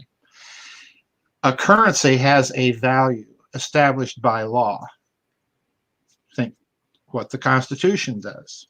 Congress has the power to make and coin money. In other words, that coining part of the Constitution means that there is a value of money regulated by law. So look what we've had happening in the last, say, 10 to 12 years since the financial bailouts. We've had Texas open a state bullion depository. We've had Utah open a state bullion depository and even circulate gold-backed things in the Hong Kong coin market, no less. Yes. And we've had several states, North Dakota, Wyoming, and so Arizona, passing constitutional money resolutions in their state legislatures. What does that tell you? It tells me that at the state level, the confidence in the central bank, the Federal Reserve, is breaking down. And while we're on the subject of the Federal Reserve, Yes. here's a question. Since it's a private corporation that has equity stakes, has anyone ever seen a stock certificate from the Federal Reserve? What do they look like? How would you know that you have a genuine one if you hold one? On what market are they being traded? Wow. Yeah, wow. Well, you brought up the whole scandal about the bearer bonds. Ding, ding, ding. You know where I'm going. You know where I'm going. So many people try to jump on the bearer bonds thing after you did that, but you brought it forward that there was this whole system of money circulating out there that was being exchanged, and that we only kind of accidentally found out about it because of those strange people in Italy. Yeah. And I go back to what I said at the first Secret Space Program conference. Does any counterfeiting operation counterfeit $7 bills? Right. Do you counterfeit something that doesn't exist? And even if you are counterfeiting something that doesn't exist, why are you counterfeiting it in such astronomical, huge denominations that even at a sharp discount, you'd be very hard pressed to unload any of this stuff? So why go to all of that expense to do this unless you know that there's some sort of hidden market trading in these things? Yes. So who has those Federal Reserve stock certificates? What do they look like? How do you know if you have a genuine one? On what market are they traded? What court would have the standing to adjudicate any sort of conflict of interest? It's got to be there if you're going to have a financial market like that. Yeah. It's got to be there if you're going to trade equity stakes with, Rockefeller sells such and such a percentage stake in the Federal Reserve to the Rothschilds. How do you know that what you just got is a legitimate stake? So there have to be protocols out there that we have never been informed about, and for that matter, probably the Congress too. I remember the story, and it's early in the Reagan administration, of these groups coming in and saying, I'm buying a bearer bond. Here's Mhm. drug money, basically. Yep. It could have been anything, but let's face it, it seemed very much like it was probably drug money. Mhm. And I come in with my $50 million and I get a $50 million bond from the Federal Reserve window. And at a certain Mhm. point, they quietly close that window. Yeah. Yeah. And since we're talking about all of that drug money and hidden systems of finance, look at the vast amount of money being piled into both of these presidential campaigns. Oh, yeah. I mean, It it's looks a little like it might be money laundering to me. They said that Biden raised $383 million last month. Yeah. You know. And what's he spending it on? Rallies where nobody shows up? It's those designer masks. Yeah. Where is that money really going, Joe? Yeah. Is it going back to the Ukraine? Is it going over to Mr. Who knows? Nobody knows.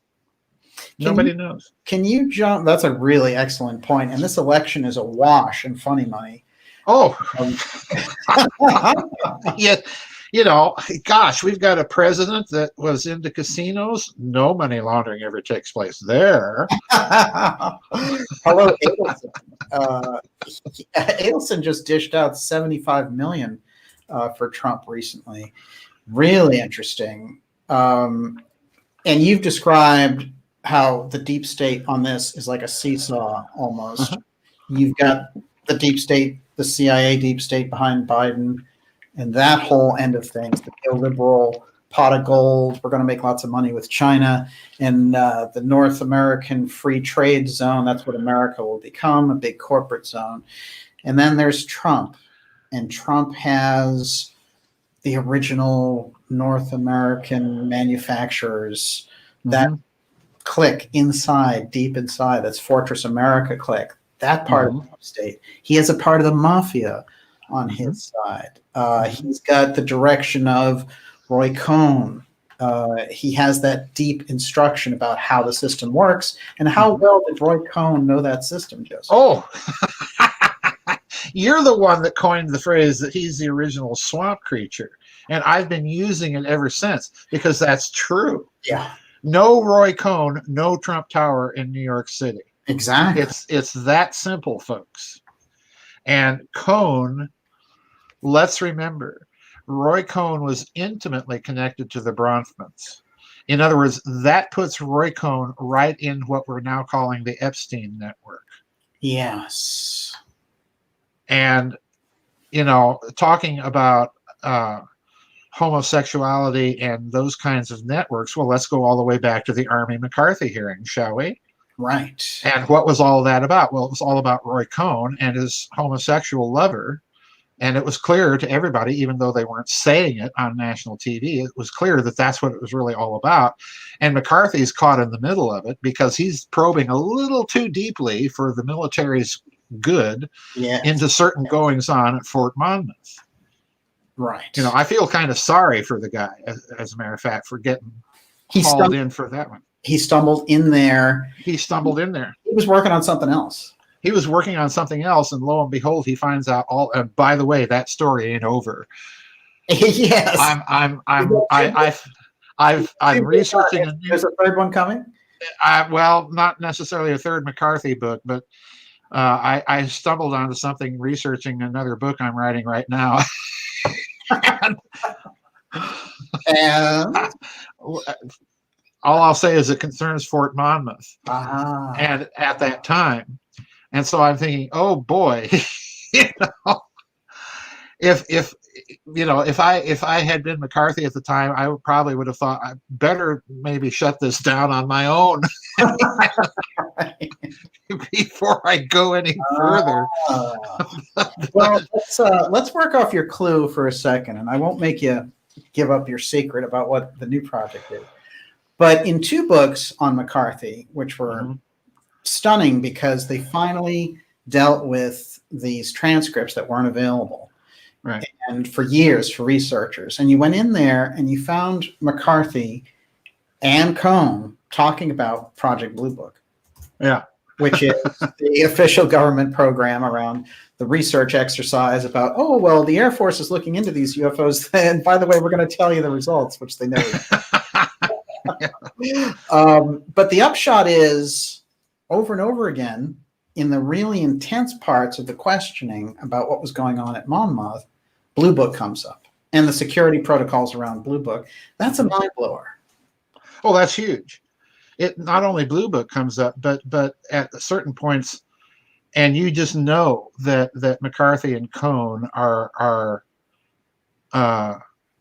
using coded language so that they can avoid having to talk about the Roswell incident, because over and over again the dates of July 1947 pop up in these transcripts, and what was Fort Monmouth doing out there at the time, all of this stuff. And McCarthy, let's remember, the Fort Monmouth hearings took place in 1952. He's there in Washington, D.C. during the 1952 UFO flap. Yes. So in other words, and McCarthy, whatever you may think about him from having imbibed the public narrative about him, McCarthy was not a stupid man. No way. By any way, stretch of the imagination. Yeah.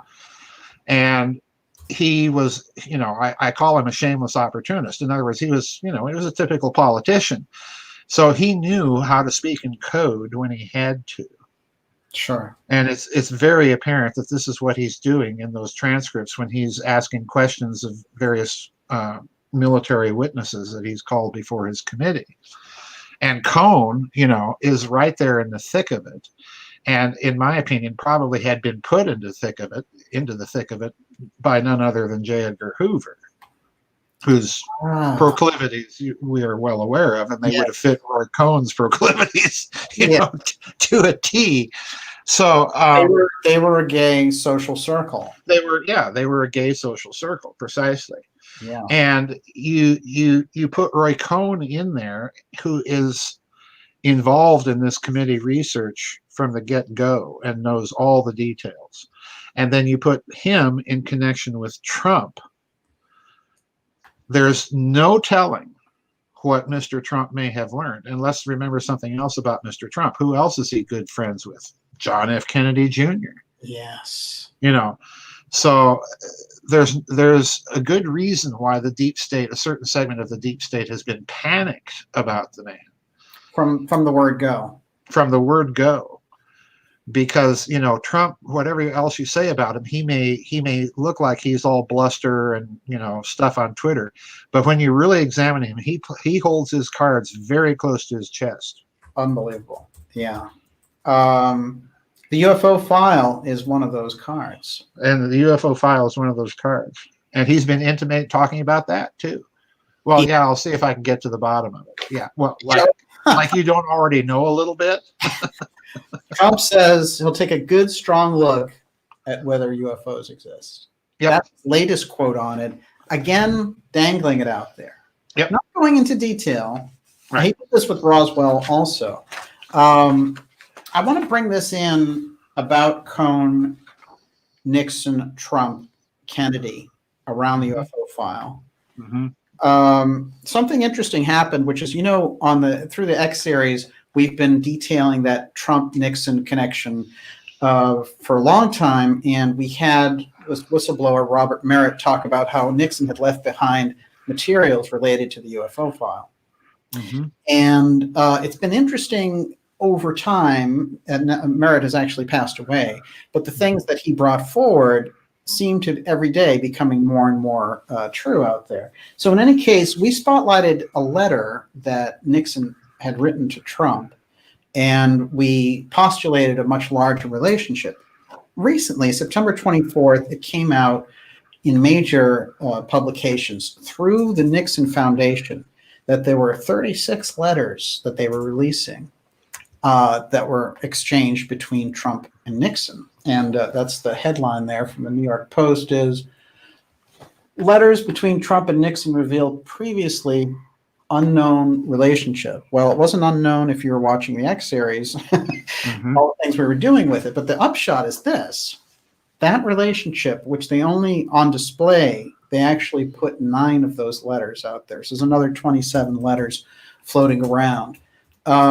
Merritt's story was all about how Nixon kept a letter about the UFO file for when it happened. There'd be disclosure, and he would be the one who could say, I had this, I was involved in this. But Nixon and Trump, very close down the line for years.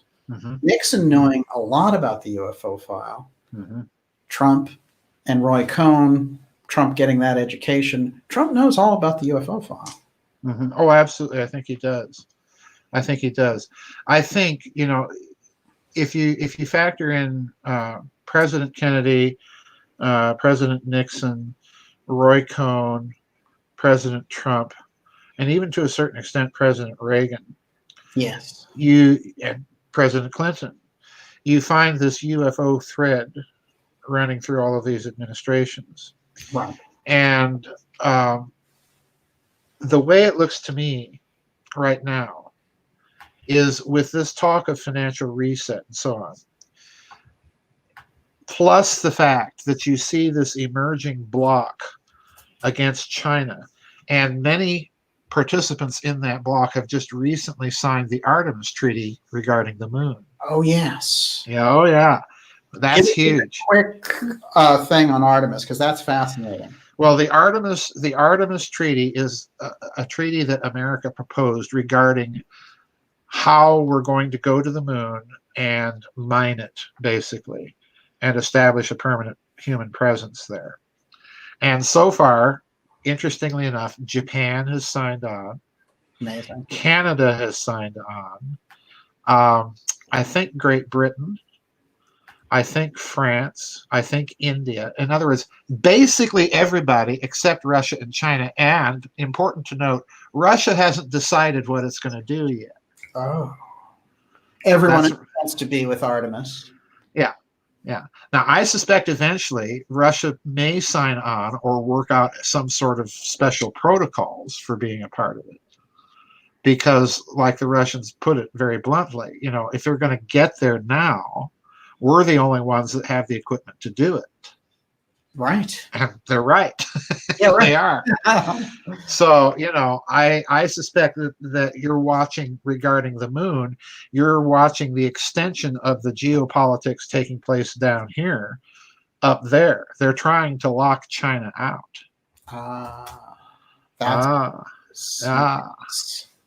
Yeah. And that, to me, means that there's another agenda here regarding space with this financial reset, because it strikes me, and it has struck me since the financial bailouts, when we watch the bankers saying, oh, yeah, we need lots of money, we need it in a hurry, but we can't tell you what we're going to do with it. And I remember thinking, okay, these people somebody's got a gun to their head. We need so many dollars to ransom our kidnapped daughter or whatever. Yes. And we can't tell you what we're going to do with the money because we've been told to have no contact with, that sort of scenario.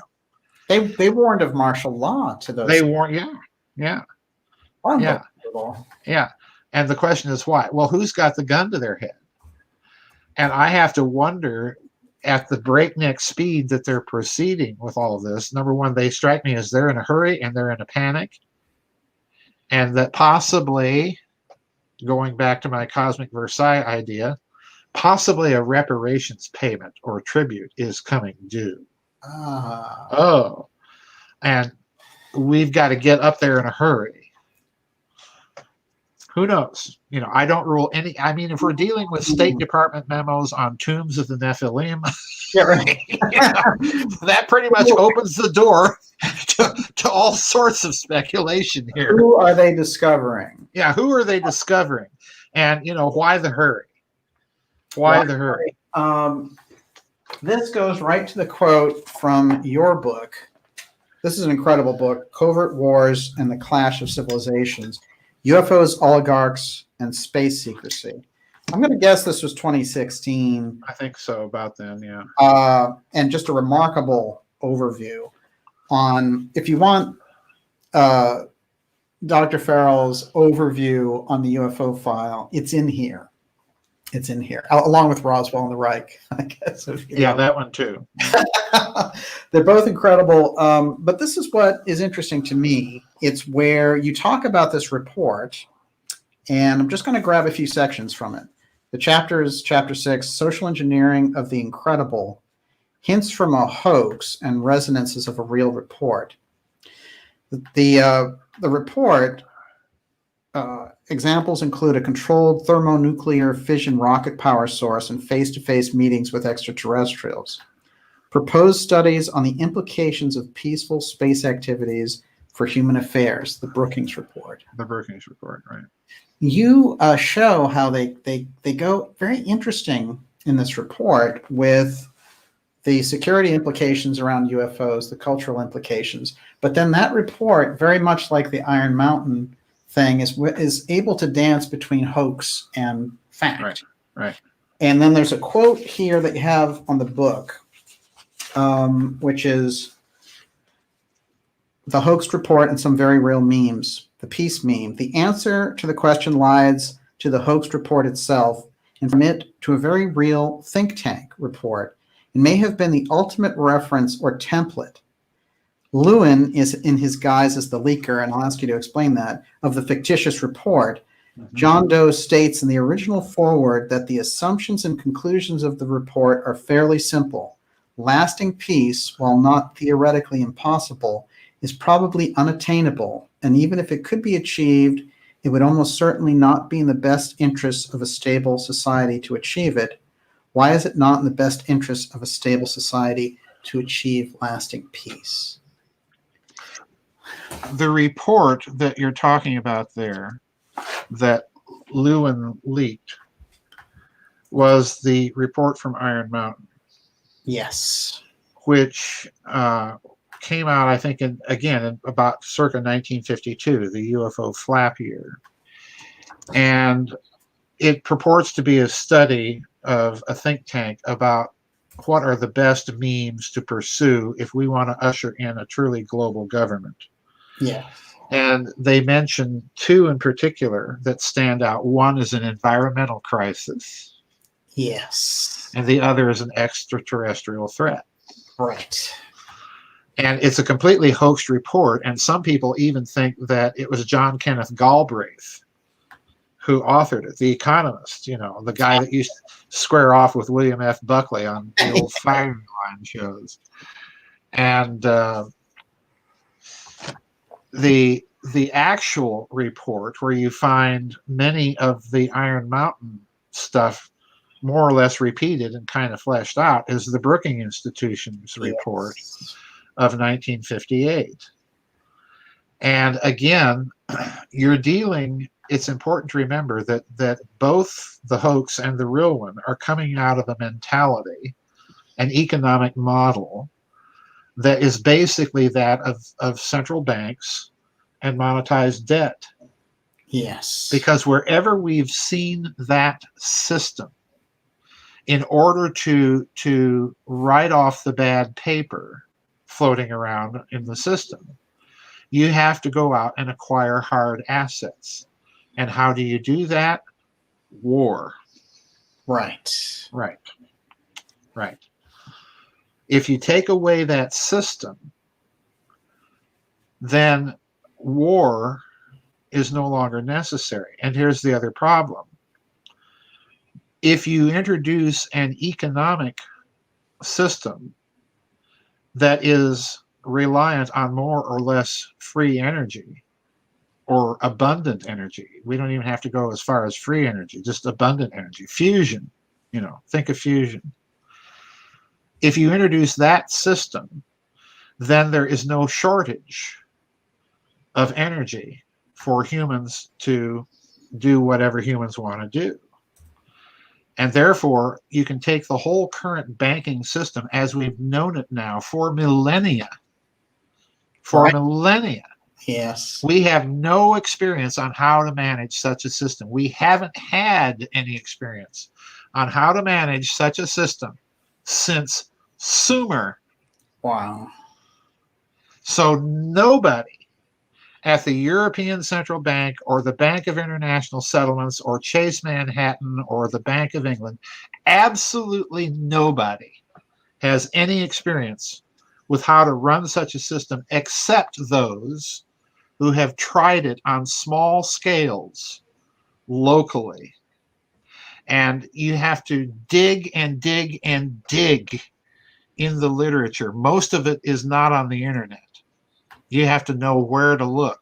Alexander Del Mar being one such case. Yes. And who's Alexander Del Mar? Well, Alexander Del Mar was this 19th century Victorian era American numismatist, a guy who did nothing but study money systems. And he wrote reams of books on money systems. And occasionally he'll talk about times when a debt-free money system was used either locally to finance certain projects and so on and so forth. And they work. But no one knows at the mega level, at the level of the big banks, how to run such a system. Because their model is a scarcity model. Their model is a scarcity model. Wow. Closed system physics, closed system economics. Always, always, always. Open system physics, open system economics. Always, always, always. Incredible. Incredible. Yeah. Incredible. And this brings us, it's funny because one thing we were talking about the bearer bonds in there. Uh-huh. The bearer bonds contained, in this peculiar case, they contained the face of John F. Kennedy on the front. Yeah. And on the back, they showed rockets taking off for the moon. They showed the space shuttle. Yeah. They showed the moon. And they showed the lunar excursion module. Why were those on those bearer bonds, in your opinion, Joseph? I think it was a message. Because those bonds that were allegedly part of that first Italian bearer bonds story, where the Italian Guardia di Finanza recovered $134.5 billion worth of bearer bonds being smuggled by 2 Japanese men into Switzerland. Right. The Kennedy bonds were supposedly the bonds that were recovered. But when you dig into those Kennedy bonds, they're appearing out of a trading house, I believe it was located at the time in Indonesia, that specialized in trading sovereign securities. And it was called Money World. Okay? Yes. And they were the ones that put these things out there. And I have to wonder if they were indeed fake, that they knew, if you're trading in that kind of stuff, you may have picked up a little intelligence along the way that maybe there's a hidden bond market out there and people are trading gobs of sums of money completely off the books, kind of like Prime Minister Tanaka in Japan with his little bond scheme. And they put it out there. And then the people that picked up the story and ran with it was East Asian News or something like that, which incidentally is a Vatican-run media outlet. That's the long arm. That's the long arm of the Vatican Bank, and they've never been up to any financial malfeasance. But poor Pope Francis, inherits this mess. And what does he do? He turns around and hires as the auditing firm for the Vatican Bank the same accounting firm for the Bank of International Settlements. Wow. So in other words, I think, and here I'm in agreement with Catherine. We kind of bumped into the same thing, noticing all of this money that's gone missing and sloshing around in the system somewhere, but we're coming at it from 2 very different approaches. But, when I started examining this hidden system of finance and its connection to deep state politics, what I concluded was, okay, this system has grown so big that it's now really taking over everything in sight. Oh, Hence FASB 56. yes. Because if it's gone that big and appears to be possible to break out into public consciousness, everybody's going to want an accounting. So we've got to keep this buttoned up tight until we get the whole financial system shifted. I think that's what's happened. It's grown so big, so messy, so cumbersome. They've lost control of it, and they've crossed some sort of threshold in the numbers that their models simply don't work anymore, and they've got to disguise that too. Well, it's interesting because FASB comes in as soon as Skidmore, Professor Skidmore, joins forces with Fitz. Right. Then Fitz is not out there saying, here's the missing trillions, here's the research on her own. Right. Here is a University of Michigan professor saying, I and my students also found there was missing money associated with this. And then there's a few articles, Forbes is like, is there missing money? And then the New York Times is like, there's no missing money. This is a hoax, this kind of thing. And then, boom, FASB 56. And even the things that Skidmore was contacting the Pentagon about, suddenly they said those pages are no longer accessible. Right. So that's where this system starts to go black as the missing trillion, the kind of the cat's out of the bag. Yeah. The whole system is now a black box. Right. And these are the people that want to bring in a digital currency, which is yet another hidden system of finance. It's not a currency. Right. And it's another black box.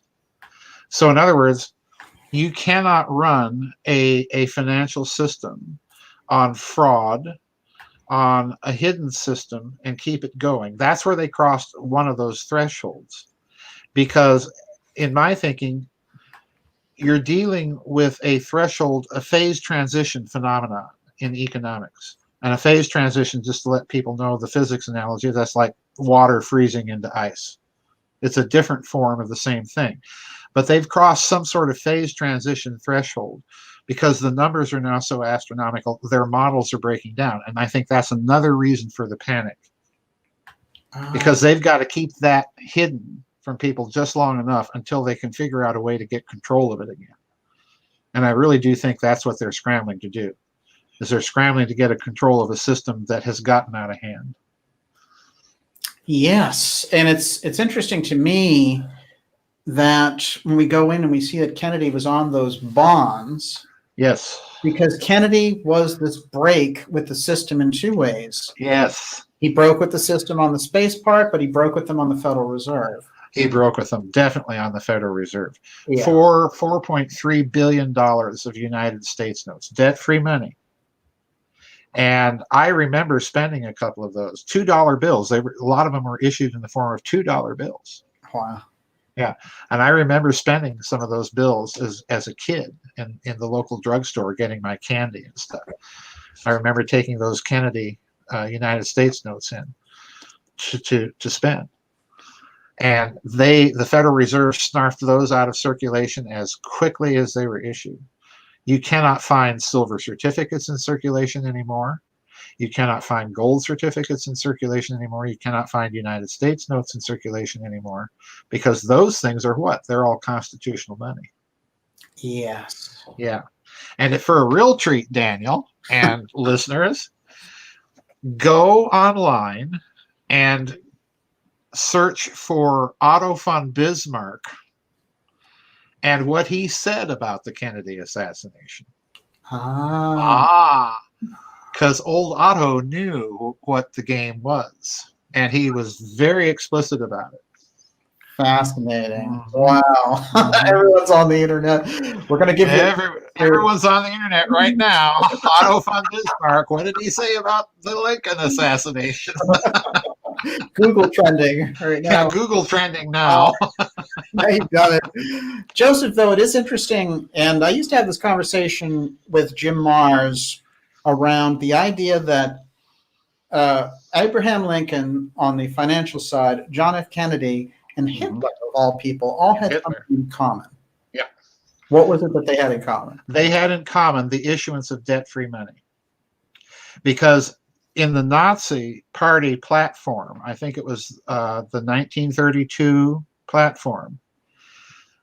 And it had been more or less a part of Nazi economic thinking ever since Hitler grabbed control of the party.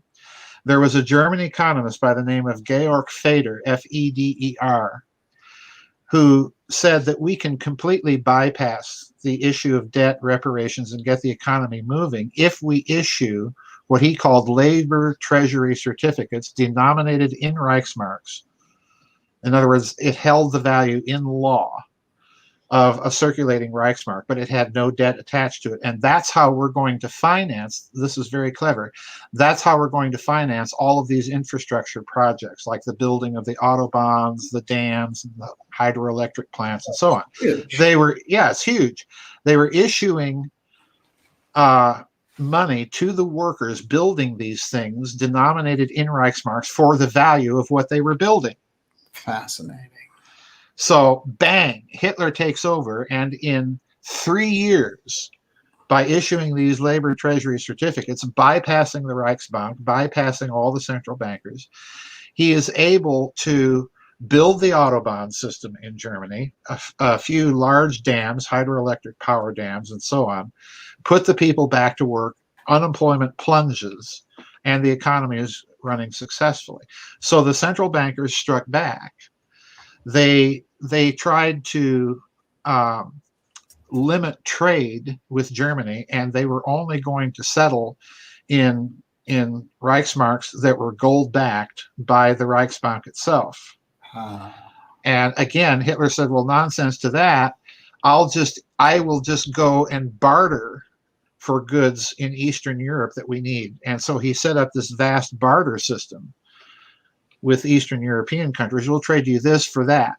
So it was direct barter, and it's exactly what he was doing is exactly what we see China doing today when they set up these bilateral currency swaps with certain countries. Yeah. We'll trade in Iranian dinars and renminbi and trade our goods that way. And incidentally, we just saw Japan and India sign a pact, a logistical military assistance pact with each other directly. And we're not told how they're going to settle accounts. Well, I can bet you bottom dollar that they're bypassing the dollar completely. Incredible. Yeah. Wow. Why would you need to do that? So Hitler did exactly what we see China doing. He just the advice that Hitler got to do this, whoever gave him this advice was a genius, because they created this incredible booming economy, and they got them off the dependency of the central banks. Well, they got them off of the dependency to a certain degree. The problem was that as the war began, you have to remember, these are notes that are issued on the value of things that they're actually building. Right. Okay, tangible assets. And as the war progressed, what began to happen to the Reichsmark was, because they kept using that system and they're not building anything, what they had to do then was conquer a lot of stuff. Right. Which they did, to make the currency have value. So this is why you see, after the war breaks out, you see the Nazis beginning to trade Reichsmarks and convert them to hard currency assets, and then stashing them all in Switzerland. Yeah. And this is the central banking warfare model. This is the central banking warfare model. Yeah. Yeah. Look what they did to Libya. Yes. Completely destroyed. Completely destroyed it, smashed it, because Gaddafi wanted to be independent of the central banking model. That's precisely why. And they did it to Lincoln. They just got rid of him. Yeah. The Confederacy was never a problem. If you look at Confederate notes, these are notes that are payable on demand after the conclusion of a successful treaty of peace between the United States and the Confederate States of America. Right. So in other words, the Confederacy is gambling that it's going to win the war and issuing debt money. Right. Yes. But Lincoln creates his own greenback. Yeah. How was the play, Mr. Lincoln? Other than that, how was the play? Wow. That's deep. Yeah, it is. When you really look at it from that angle. Kennedy, again, showing he can go outside that system. Right. I'm not going through the Federal Reserve. I'm publishing some USA money. Yeah, that's exactly what he did. And he got the ire of David Rockefeller. Yep. And he got the ire of David Rockefeller and his own Secretary of the Treasury, who was C. Douglas Dillon. yes. I remember seeing his signature on those Kennedy notes. Yes. Mhm. It's interesting. I was just reading a story about the man who had recommended C. Douglas Dillon, and he wound up committing suicide Uh-huh. and acting all crazy, and he was married to Catherine Graham of the Uh-huh. Coast. Got to take a break, folks. I'll be right back. You can't go drinking tea all day and keep it to yourself, so I'll be right back. Fantastic. Wow. Well, Dr. Farrell came ready to play tonight. Everyone, this is absolutely incredible. But this is the depth that we're talking about, and it's the money system that we've inherited down through these events. And what we're really getting at with this is there's been a system of finance that has reached a kind of breaking point. And it's at a reset, and their idea of reset, which also includes this thing about the virus and all the things that they're trying to incorporate around people plugging into a new system of things. This idea of smart cities and all the rest of it has us moving into what could be a digital currency, but it's not really a currency, it's a system. And in that system, there's no freedom. And where there's no freedom, we're just kind of being plugged in. So this is what we're looking at. One of the interesting things that came up in relation to what I was talking about with Trump and Nixon there, I thought I would point this out because anyone who follows the show knows a lot about the Nixon time capsule, which we brought up. And, one of the odd stories around Nixon, of course, is always that he had given this information to Jackie Gleason at one point, which was I always found fascinating. This is a great shot there of him with Gleason, but Gleason said the story was absolutely legit, and his ex-wife had originally pointed it out. And the basic story was that in Florida, Gleason had gone to meet with, Florida was sort of like the West Wing version of the White House down there. And they would go and they would do all kinds of interesting things, hanging out with Nixon's friend, Beebe Rebozo. And so this got around and then matched up very much with Merritt's story. And then Snopes did this, which is, did President Nixon hide proof of alien life in a time capsule in response to the story we put out? Considering what Snopes has been up to, it was very interesting to me that they jumped on this story originally. But I want to read this real quickly, which is on MeTV, which we all know is a big cable network. They also picked up on this story. And it said, Snopes classified the Nixon time capsule story as unproven, stating the insufficient evidence exists to establish the given claims as true, but the claim cannot be definitively proved false. So it also can't be proven that Nixon had a few aliens stored in Florida. It surely cannot be proven whether or not the former president showed said aliens to the honeymooners.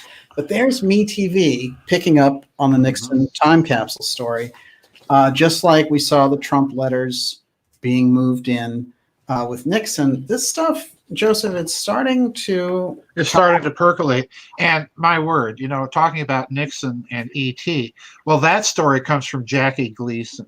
Yes. Who's not a fly-by-night guy. Right. And is relatively well known at the time. And had a deep interest in it, yes. So, is Jackie Gleason going to lie? I mean, everything that I've read about the man and his character, no, he's not. Wow. He's not. Absolutely. So, yeah. And the other thing I was thinking while I was away, the other thing we have to remember about the Hitler experiment in debt-free money, which you see the Chinese replicating, was that Germany set up a three-tiered system of money. There were notes that were called Rentenmark that foreigners would exchange their currency for and could spend if they were, coming to Germany, tourism or whatever, and spend inside Germany. They wouldn't get Reichsmarks. Those were the marks that circulated internationally, and that was the monetized debt. So in other words, you could never take the debt-free stuff out of Germany. Now, what are the Chinese doing? Look at their system of money. They've got renminbi and they've got yuan. Right. And one circulates inside of China. The other circulates on the international market. Interesting. And, it's amazing to me that this stuff has been out there for so long and nobody's noticing the parallels. And Kennedy, when he comes along, and talk about deep state politics here, when he comes along with that Treasury executive order in June of 1963 to print up $4 billion worth of United States notes, he's putting no prohibition on their circulation. In other words, these things can circulate internationally. Right. Right. Talk about taking dead aim. Now, let's compare Kennedy to Trump. Yes. Since we're talking deep state politics here. Right. If you look at these bailouts, is Trump funding these by debt-free money?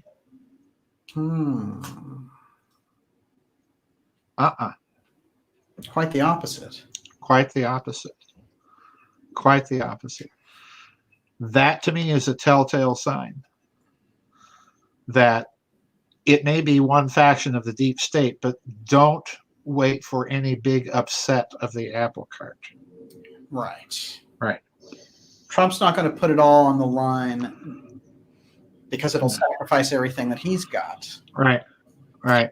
Political and the other problem here is assuming Trump wins the election.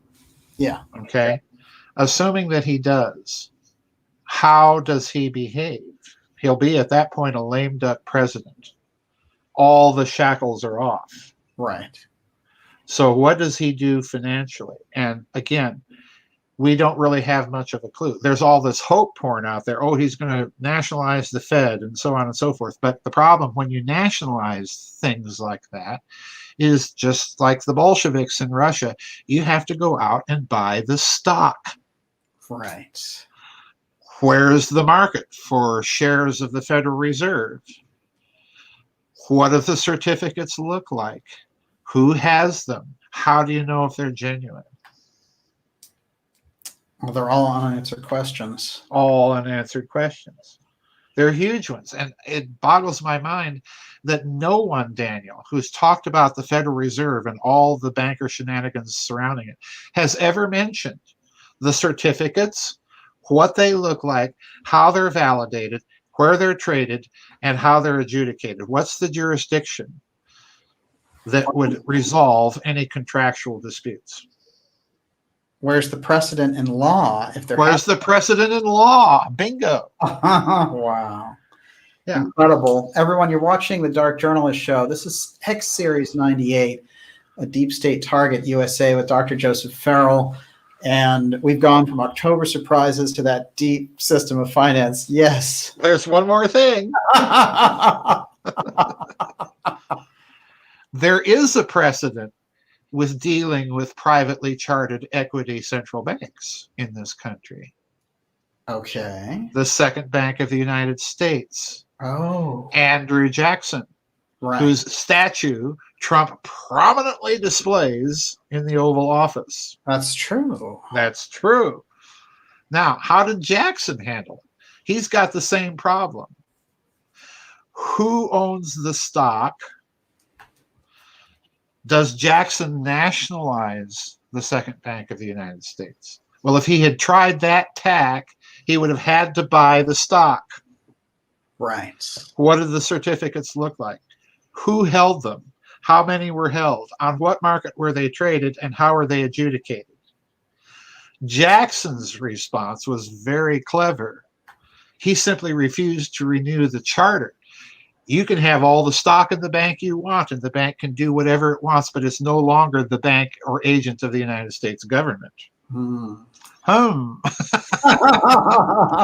When did he let it go? 1830.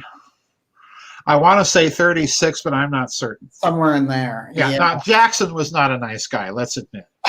Yeah. Marching thousands of Indians, several states in the dead of winter with bare feet is not a nice guy. Okay. Yeah. But sometimes not being a nice guy works if you're dealing with central bankers. Right. And Absolutely. you know, if you read his letters and correspondences with Martin Van Buren of all people. President Van Buren. President Van Buren was an ambassador at the time, one of Jackson's ambassadors, and by the way, the first president to be photographed. But Interesting. yeah, he was the first president to be photographed. But Jackson's writings on this whole thing are fascinating because you can tell he knows what he's dealing with. Mm-hmm. You know, you are a den of vipers. That's kind of strong language. And I'm going to root you out. Do you kind of go with that theory that these, central banks, the London moneyed powers, they lost in the revolution, and they have ever since been trying to capture America back, and that at this point, with the central bank action, they're in a position to retake America from this Revolutionary War period to now? I do ascribe some credibility to that for a very simple reason. When you look at the Morgan interests involved in establishing the Federal Reserve, that's a clue right there, because Morgan had, at that time, had very definite connections with the city. It had worked out numerous special relationships with British finance. And when we say that at that time, well, that's Barclays and Lloyd's and Rothschild. So the Morgan interest to me is the key, that you've got those kinds of British high financial interests involved in the Federal Reserve, specifically Barclays, Lloyd's, and Barings at the time, which was still in existence, and then, of course, the Rothschild interests. So Wow. You've got all of that. And let's remember, Morgan had worked out a special deal with the British government when he bought major stake in White Star Lines, Olympic, Titanic, and Britannic. Mm-hmm. So Morgan was used to dealing in that way with the British financial authorities. So yeah, I put some credibility into that. Fascinating. And Morgan, you could say, dealt a lot with physics. Oh yes, he did. Yeah, he did. There's a story that Tom Bearden put out years and years ago that right after the Michelson-Morley experiment, which was that famous experiment where American physicists allegedly proved the non-existence of the ether, which was a big doctrine in physics in the 19th century. Right. That electromagnetic waves, like all waves, had something to wave upon, and they were calling that the ether. It was a superfine matter that permeated vacuum space. Okay, and they allegedly set up an experiment to disprove this. And of course, you know me, I think that they set up the experiment in the wrong way and were looking for the wrong thing, and hence disproved nothing. but real, yeah. Yeah, but the physics economics side of this is Bearden put out a paper that when the Michelson-Morley experiment was published, there was a Dutch physicist by the name of Lorentz, okay, Lorentz. And if you know anything about physics, you'll know about the Lorentz transforms. Everybody has to learn the Lorentz transforms. And they're basically, the equations are coordinate transforms. The y transforms to y prime, z transforms to z prime on an equal basis, but the x coordinate transforms to 1 by the square root of x minus c squared or something like that. I don't remember the exact formulation, but in other words, the Lorentz transforms were an accounting trick to explain the results of the Michelson-Morley experiment. And Bearden alleges that it was Morgan that made him come up with that accounting trick. Now, I've never seen any proof of that, but I wouldn't be surprised. Well, we have Morgan with Tesla. We have Morgan with Tesla, right. Controlling and, Tesla's output. And Tesla, let's remember, the reason the Lorentz transforms are important is that they are a principal component in Einstein's theory of special relativity in 1905. They are absolutely essential to the theory, okay? So in other words, if Bearden is correct, Einstein is using an accounting trick in his theory. And therefore, we may be looking at a whole theory that has been designed to misdirect people away from some real physics, okay? Yeah. Now, Tesla is interesting here because Tesla, when you read Tesla and what he thought of Einstein's theories, he thought that they were a great big steaming pile of horse pucky. Yes, he did. He did. And, you know, he was no slouch of a mathematician himself. You know, you have to figure that one out. Yeah.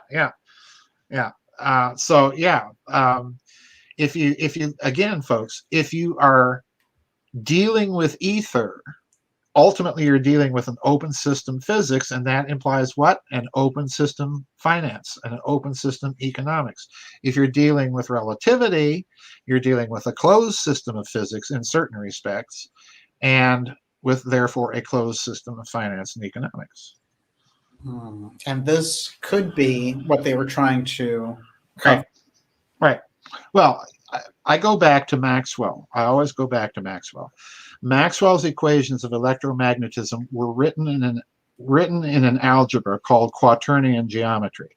And if you look at quaternion geometry, it is a geometry that is hyperdimensional. Has to be. Okay, wow. That's the way he originally wrote his equations. 22 variables, 22 unknowns, and a scalar potential that's real. What happened to Maxwell's equations was Oliver Heaviside, a famous British physicist, who came along and rewrote those equations in an algebra that's basically linear algebra as 4 partial differential equations. And he got rid of the quaternion component, and therefore he got rid of the scalar component. And it's that scalar component that's all that infolded magnitude of energy at a particular point. Okay? So again, weapons and all this kind of thing. Right. So what Heaviside did, what you're learning in physics right now, if you study physics, you're not learning Maxwell's equations, you're learning Heaviside's equations. So you are being taught to replace a scalar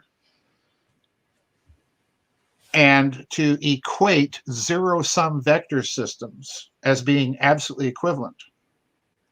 Now, a zero-sum vector system is not equivalent to another zero-sum vector system on a scalar, because if you take 4 vectors of equal length and they're all converging on a point, that's one system of zero vector sum system. If you take 5 vectors and they're all converging at a point, it's still a zero-sum system, but the infolded magnitude of energy at that point, the scalar, is different. So if you're equating 0 equals 0 and ignoring the physical reality of each system, you're in a mess. Wow. Yeah, it's very simple. You've got covert physics and overt. You've got covert physics and overt physics. And we don't want people looking at the covert stuff too closely. Right. So because if there's a way to tap into that infolded energy, there you go.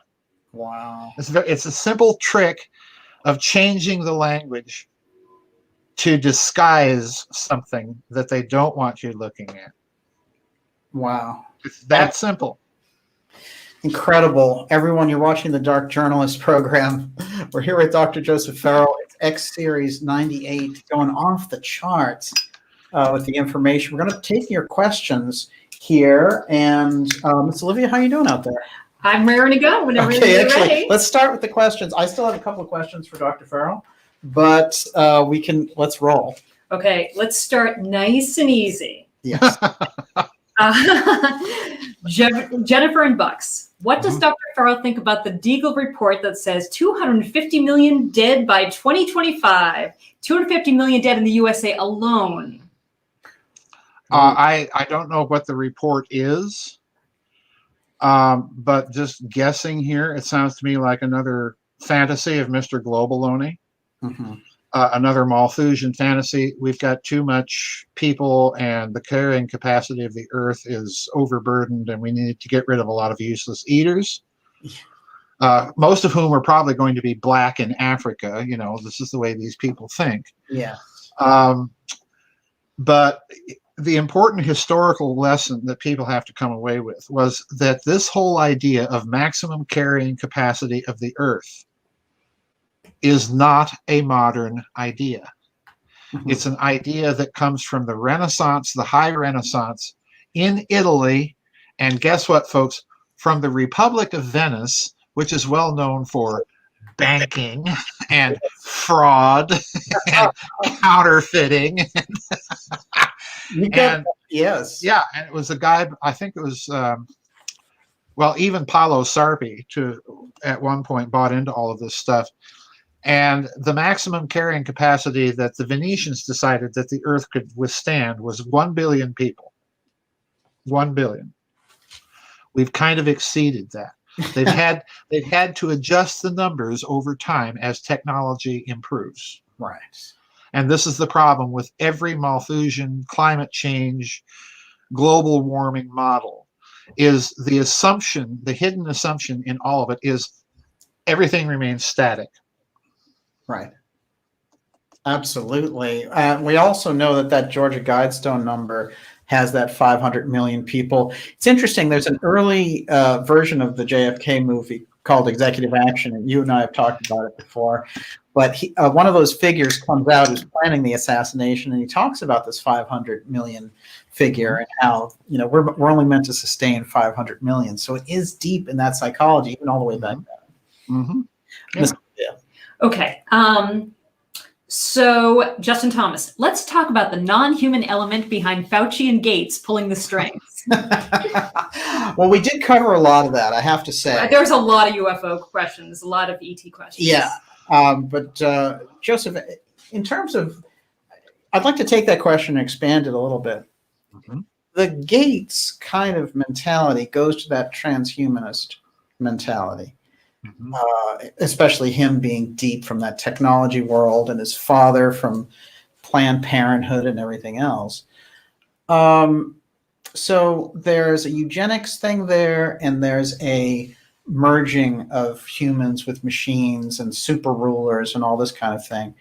That gets us into that group, very much like Kurzweil, who want to merge with technology. They want to merge with technology to be God, because they don't want to serve God. Is that a fair statement? Oh, absolutely. Absolutely. It's absolutely fair. I couldn't put it better.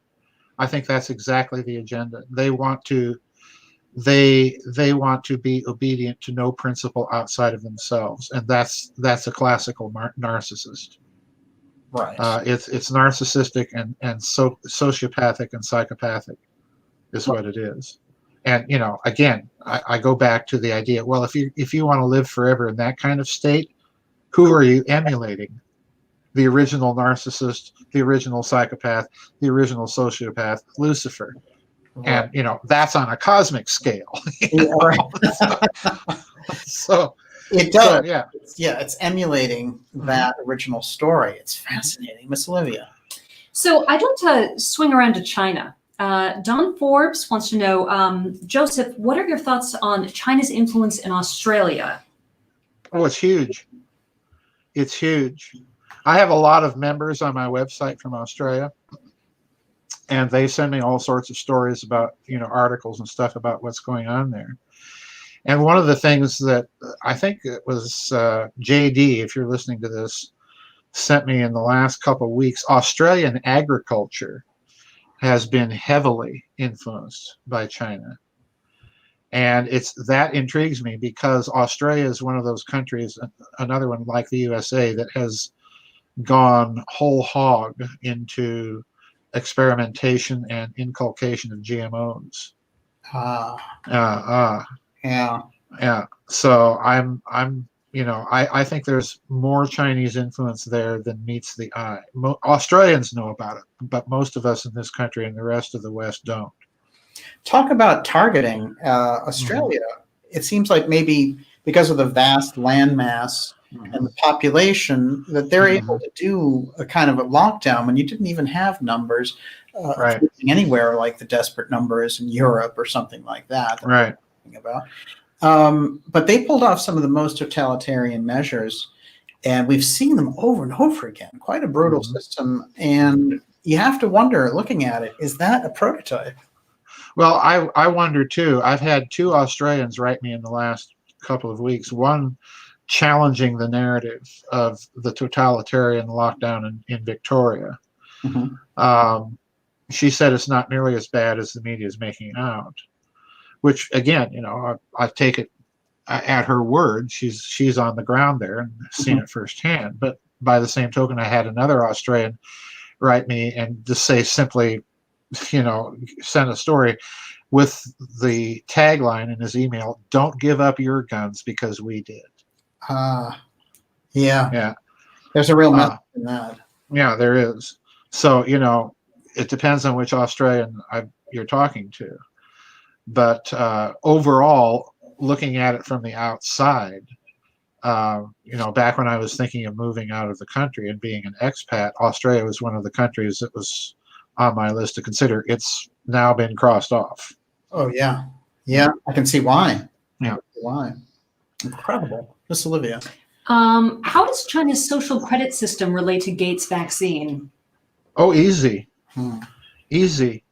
If you look at the meme that we've experienced in this country already with the feeder bag on our face, um, the nose diapers. I have seen this in some of the articles people have sent me, that you're not patriotic unless you're wearing a nose bag. Really? Yes. That's a talisman. I'm patriotic. I accept the narrative. And if you add a mandatory vaccine to that, or just a vaccine coupled to the narrative, if you're a patriot, take the vaccine. If you're not a patriot, well, if you haven't taken the vaccine, you're not a patriot. So No. I think it plays to Gates's whole twisted mentality, hook, line, and sinker. I don't even call him Bill Gates. I call him Bale Gates. Yes. Baal. Mm-hmm. Belial Gates. Casey. Belial Gates. Yep. One quick one on that is the esoteric occult significance of a mask in a ritual. We get into a few different features there, but there is certainly an occult characteristic to wearing a mask. Oh yeah, yeah. It masks who you are. You don't have to be yourself in public. It masks you. And the thing that I think of when I think of these nose bags is Eyes Wide Shut and that ritual scene where everybody's in a mask, nobody's themselves. Yeah. Everybody is reduced to a persona Right. rather than a person. One of the Greek words for mask is prosopon, and it does mean in later Greek a person. But its first original meaning was the mask that actors used in Greek plays to symbolize their emotions. It was a projection, it was a persona. It Right. wasn't the real person. So, looked at that way, the masks are a clever talisman to divide you into a public and private persona Right. and not carry your personhood from one to the other. To me, it's frightening. When you're in public, you are the mask. Mm-hmm. The masks of New Orleans. The Masks of New Orleans. You're creating an avatar for yourself and then parading around in it. Wow. Yeah, and that's make believe. That's fairy tale. That's a spiritual denial of who you are, and Man. that to me is very frightening. Wow, Miss Olivia. Pally Christensen, could you ask Joseph if the current two warring factions of the deep state could be divided into Satanists and Luciferians? Divided into Satanists and well, no, I don't like Manichaean dualistic systems. I'm just not made that way. Yeah. I know there's a school of thought out there that says that Satan and Lucifer are different persons. I don't quibble, because what I'm concerned with is the symbolism of the two, and in most people's minds, they're equivalent beings, equivalent entities. Right. I certainly don't think that the two factions are all one or all the other. In other words, I don't think that the faction that's against Trump is all a bunch of Satanists and pedophiles and child sex slavery traffickers and all of that. And by the same token, I don't think that those backing Trump are all that either. Right. I do think, that said, that there is a hard core at the very top of the system of governance in this world that is wholly and 100% occult in the very blackest sense of that word. Right. I do think that. And I think they exist at such a high level that the people that we normally think of as Mr. Globalone, the Rockefellers, the Rothschilds, the DuPonts, that whole crowd, they're kind of middle management people. The real juice is at the people that are real hardcore practicing magicians, occultists, and so on. Right, right. And it's a good thing you do there, which is you're pointing out the caricature of people go after a political thing. It's easy now. Anyone who's an enemy, they'll just say, oh, that's a satanic pedophile, boom. Mm-hmm. Instead of going into the deeper elements of, oh, that person is a puppet or a middle manager of this bigger system. Right. And then these black magicians play a whole role, and you'll never get to see that if you just peg these individual kind of middle manager types. Right. So that's interesting to me. Well, the other thing it does is it prevents you from looking at the indications of occult activity. Right. And they're definitely there.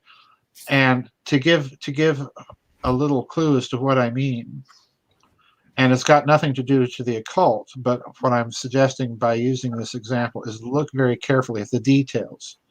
Hillary Clinton loved Saul Alinsky's book, Rules for Radicals. Right. That tells me a lot about her character, because she's loving a book that's dedicated to Lucifer. Right.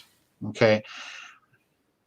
I'm of the opinion when you invoke the symbol, whether you believe in what the symbol stands for or not, you're invoking the character that goes with it, whether or not you believe in that character. So in other words, a person subscribing to a book that is dedicated to Lucifer is going to pick up, by the nature of the case, is going to pick up the morphogenetic field, so to speak, of that character, whether real or not, and start behaving like it.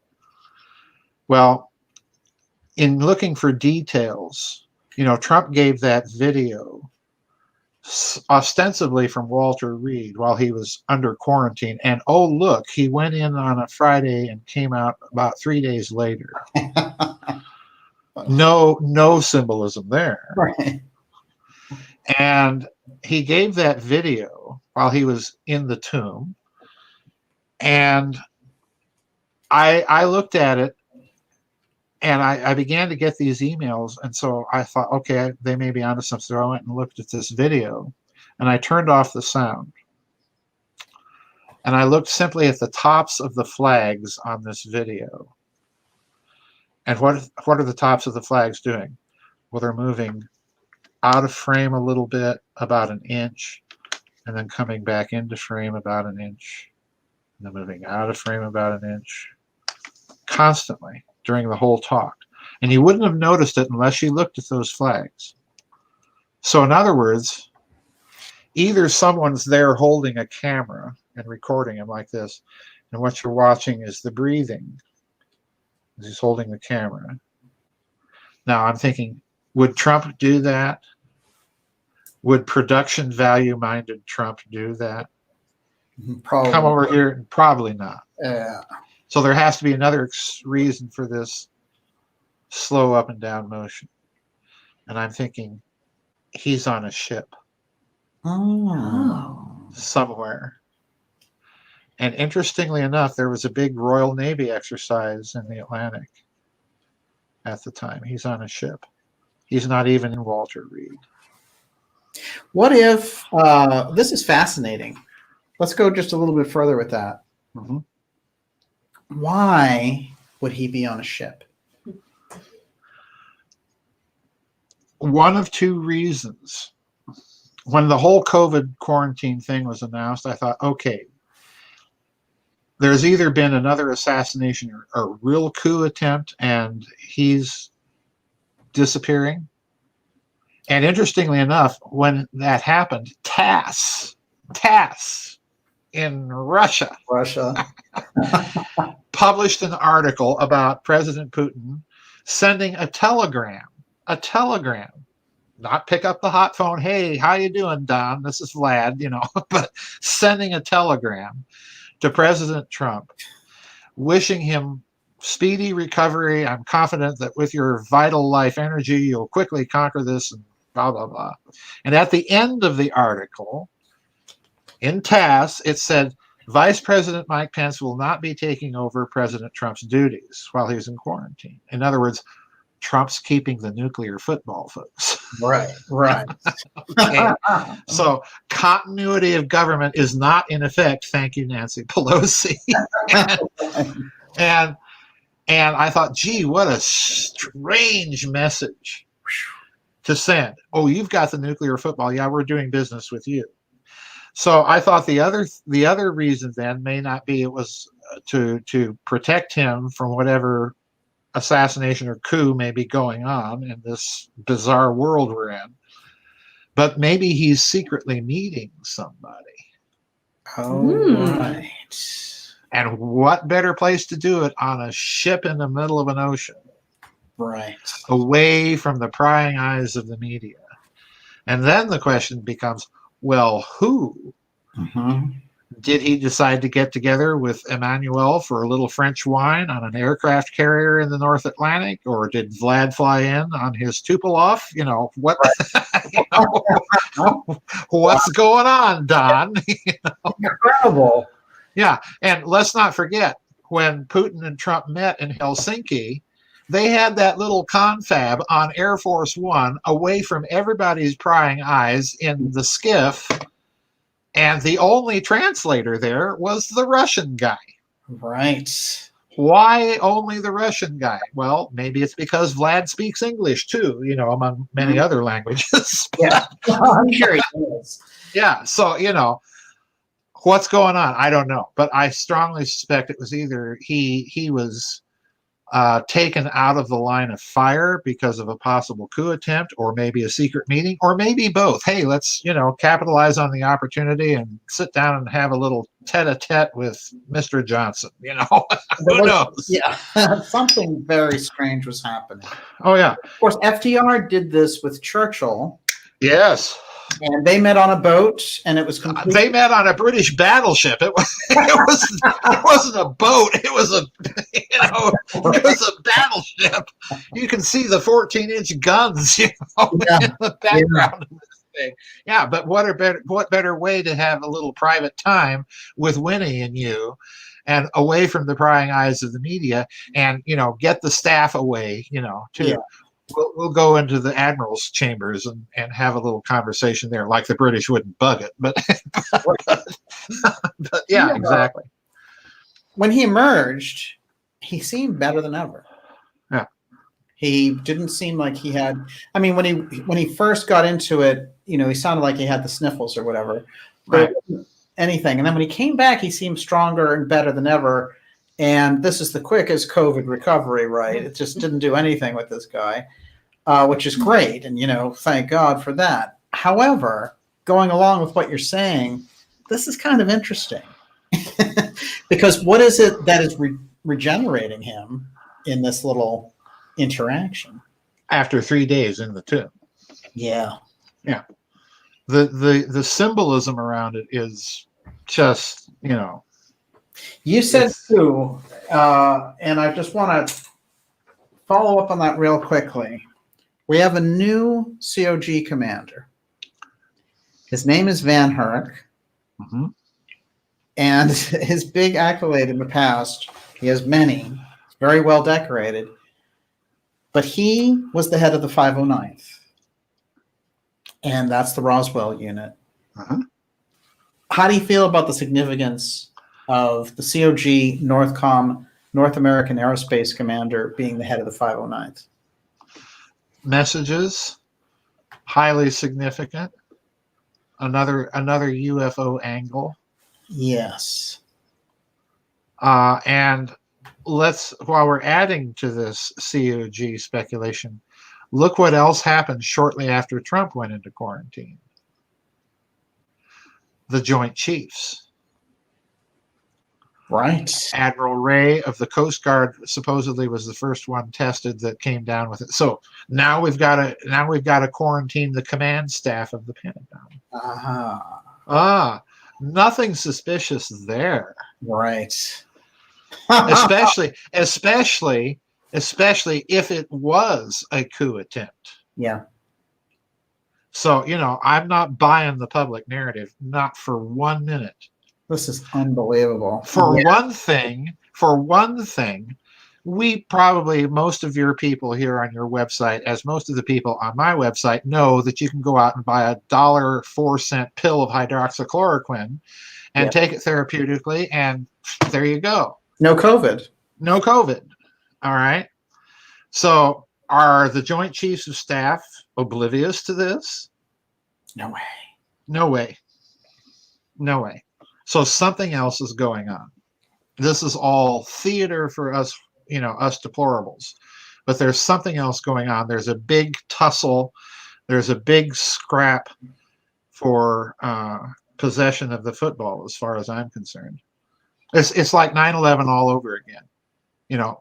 Bush the stupid flies to Barksdale, jettisons the press corps, makes a strange speech referencing no terrorism, but some kind of test, and then gets back on Air Force One and scurries up to Offutt Air Force Base in Omaha. Right. Why? Well, I'm with Webster Tarpley here, reasserting personal presidential control over the nuclear football. Right. Fascinating. Wow.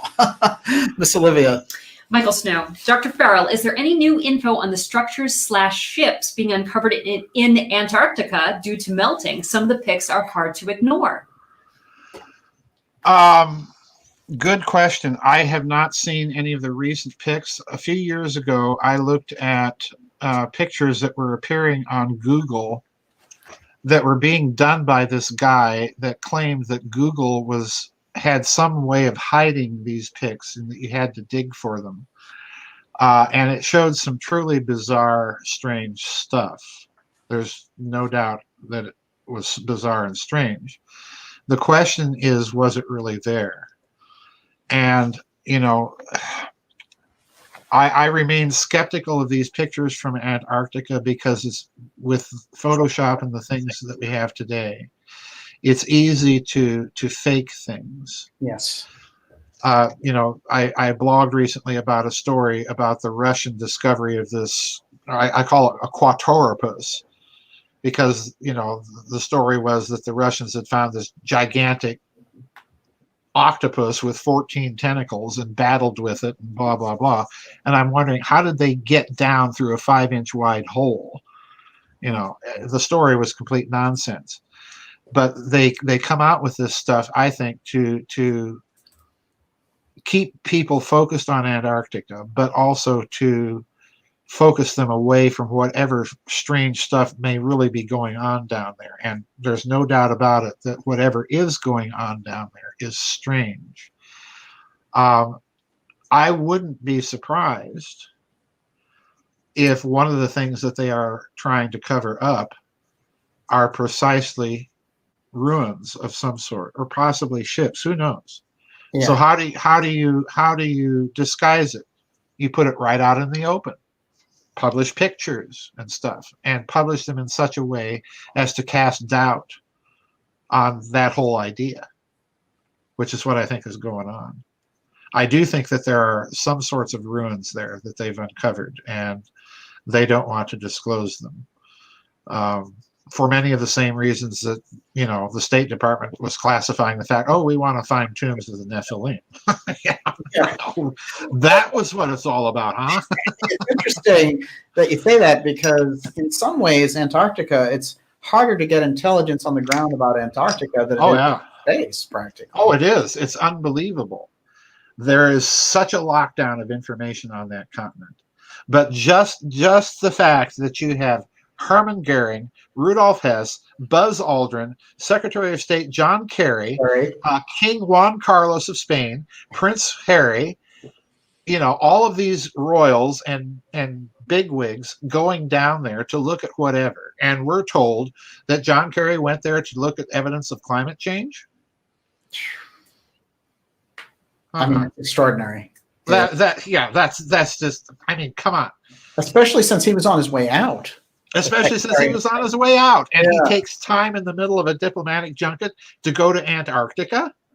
And Aldrin almost had another nervous breakdown. Aldrin says before he goes, he tweets out, I'm on my way to the launch pad.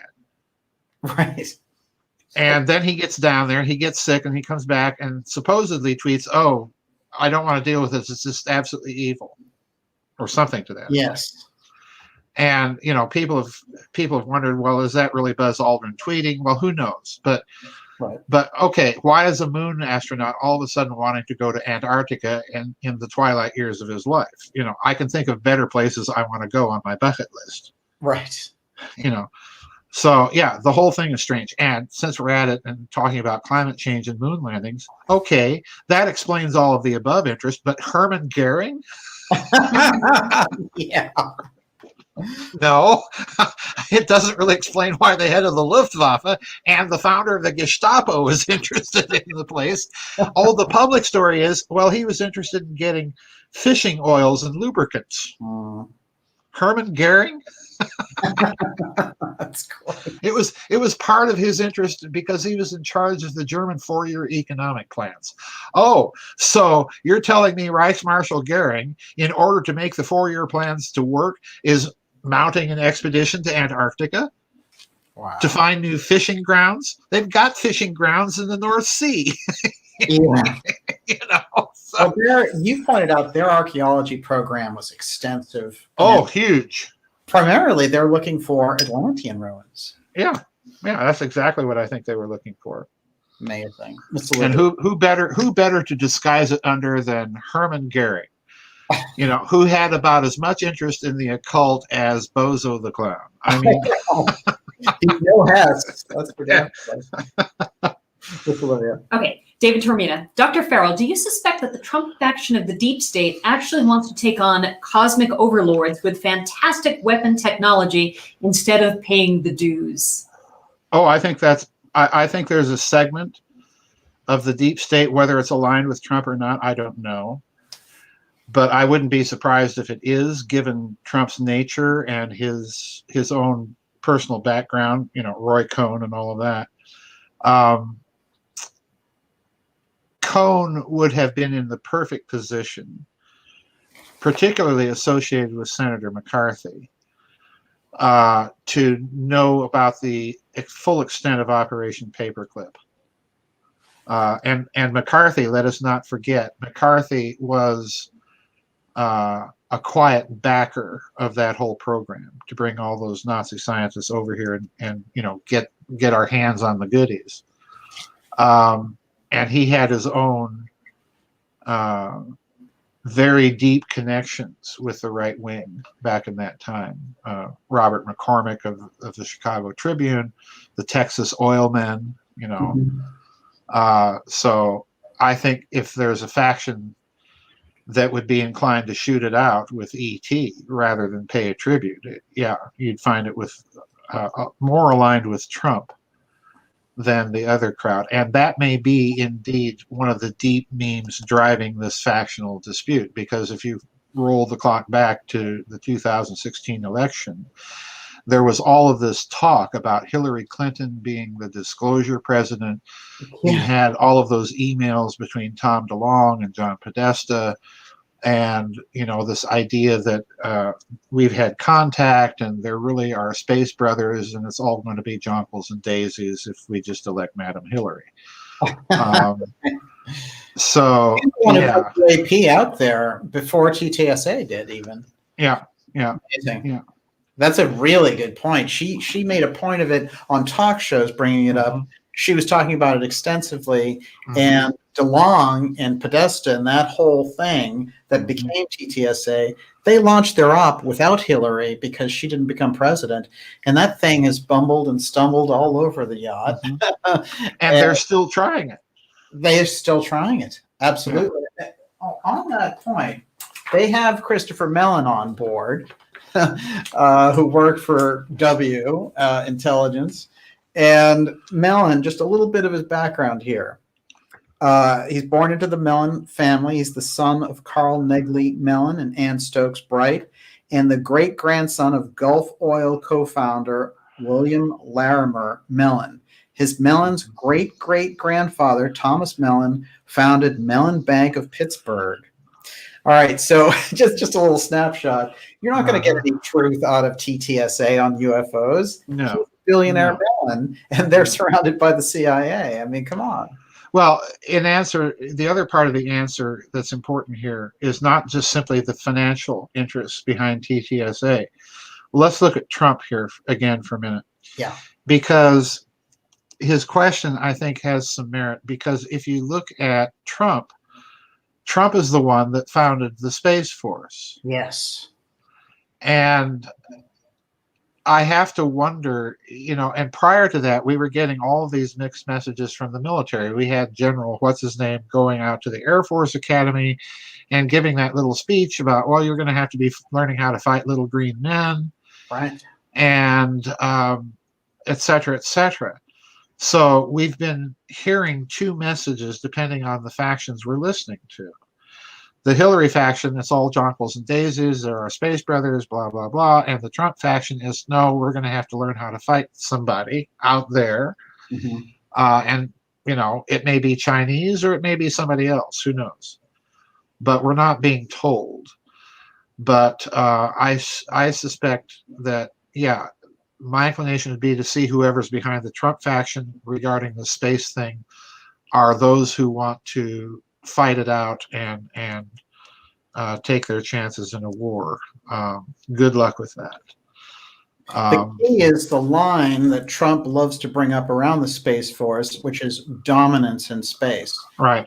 That's saying a lot. That's saying a heck of a lot, because it's implying, to my ears, Daniel, it's implying more than we've just got to worry about China. Right. I mean, come on. You'd have to be blind not to see that we've had a massive UFO problem since World War II, if not before, but particularly since World War II, and I think for specific reasons. But, and the other thing about Trump is that Trump has made these very strange Twitter announcements about having all these wonderful weapons. Oh, we don't need nukes anymore. We got better stuff, You're right. Okay, yeah. Okay, like what, Don? Kinetic rods of God's weapons are really good against targets in space. Really, really good. So who knows what we might be dealing with. I suspect there's more than meets the eye. Fascinating. Miss Olivia. GDNPB, Secretary of Defense Esper during the fires came out saying Russia and China weaponized their satellites with DEWs 5 days after. Images of lasers from satellites show up on the net. Any thoughts? Well, again, I'm suspicious of some of those things that show up as proof solid that directed energy weapons are being used to start these fires. Because for one thing, the type of damage that you see to some of the foliage around these very anomalous fires is the same type of twisting in the nodes of plants that you often encounter in crop circles. Yeah. And if you look at what people who have studied crop circles are telling you, you know, without speculating as to who's doing it, they're just saying, well, this looks like microwave damage to some of these plants. Well, you can't see microwaves. And so some of this stuff about DEWs could easily be photoshopped. I'm not saying they were. I'm just saying that you have to look at other modalities to account for the strangeness of some of the fires. You can use the circuitry in a house, the electrical wiring in a house to broadcast a signal, and you can pulse it with transients that might start arcs through electrical shorts and so on. And if you look at some of those pictures in California, fires seem to have started around the electrical junctions to houses. So yeah, you can do this any number of ways. You don't need, you know, satellites in space. Now, that said,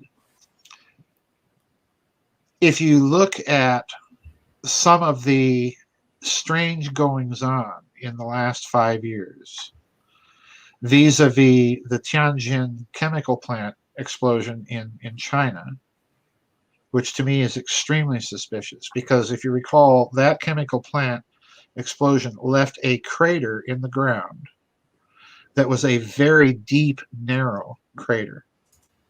Yes. It's not the flat kind of crater that you would get from a normal chemical explosion, because for one thing, the chemical explosion doesn't have the necessary brisance, the necessary explosive power to drill a hole that deep into the ground. Mm-hmm. So at the time, I and many others, when we saw the picture of that crater, were thinking rod of God, a kinetic weapon, because a kinetic weapon would have that kind of signature from impact on the surface of the earth. Okay. Then the next thing that happened was that very strange explosion shortly after that, I believe, in North Korea, of many of their nuclear facilities that were, you know, underground in the mountains. So strange, yeah. And the pictures, again, were very strange from that, and I thought, rod of God. But then you had some American general, I think it may have been even General Milley, I don't remember who, that was asked, and I blogged about this, was asked by an American reporter about how are we going to handle North Korea.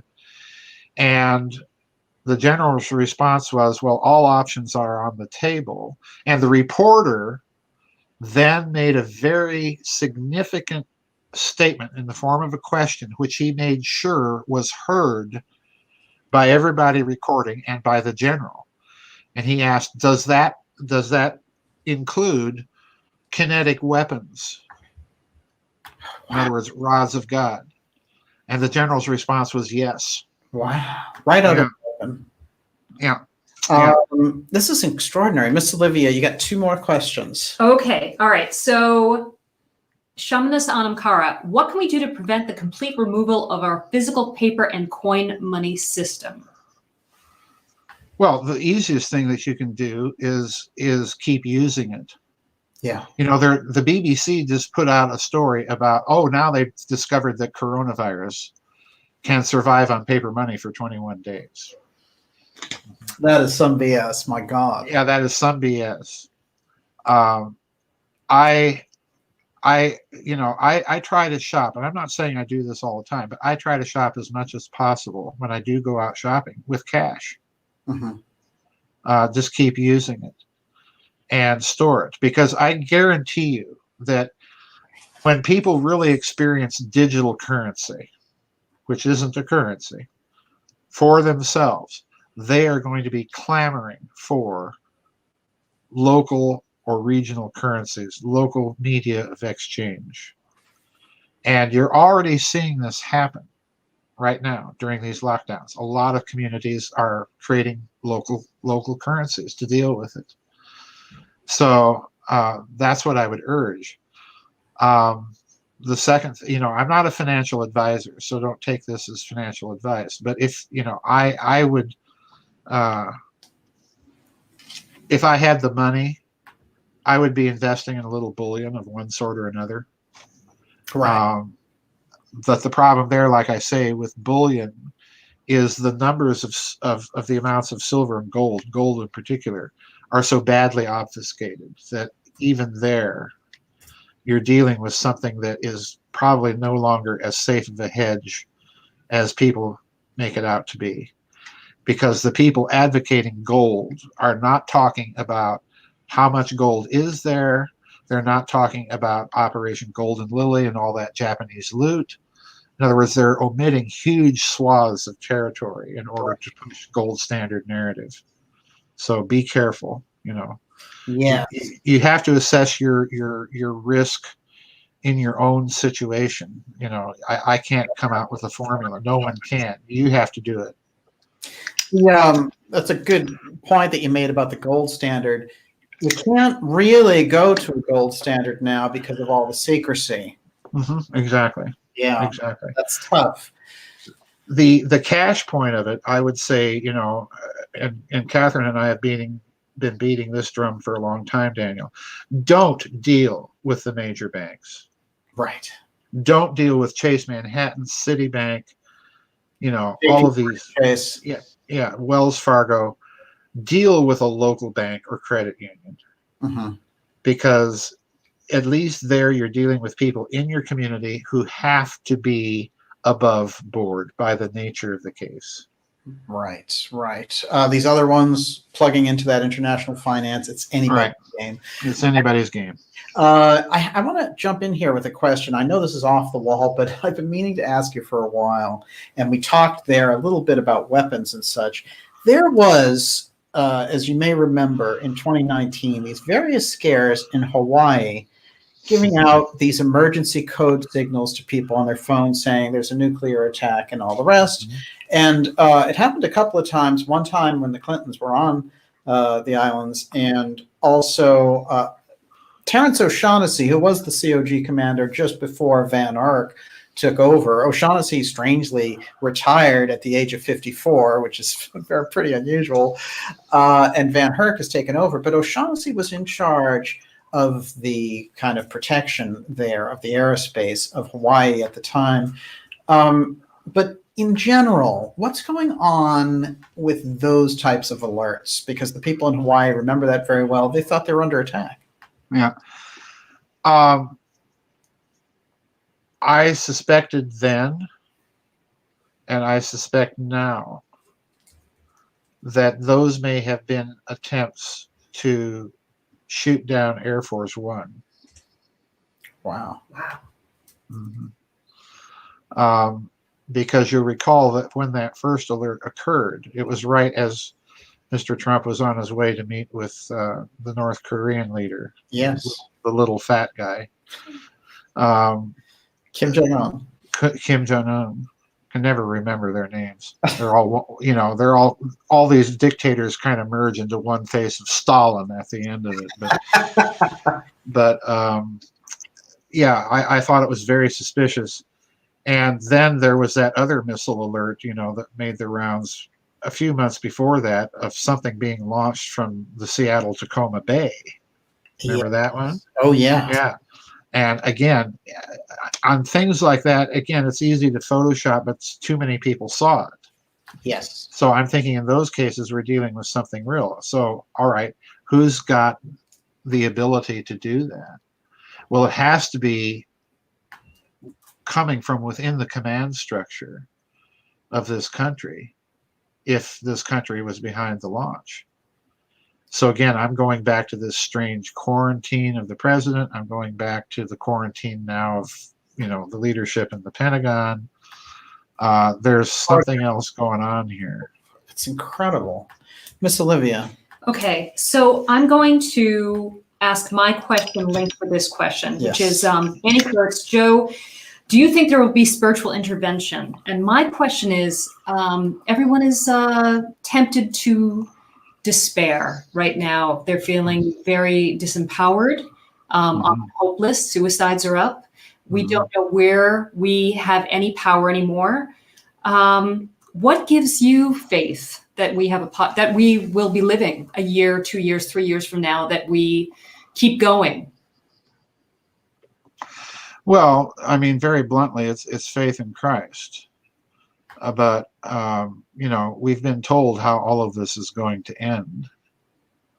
And it will end with some sort of intervention. The problem is that it's very easy to counterfeit that intervention, particularly with the technology capabilities there are today. So how do you distinguish the two? Well, you distinguish the two by the virtues or values, and I'm using the two terms in opposition to each other. I don't equate values with virtue.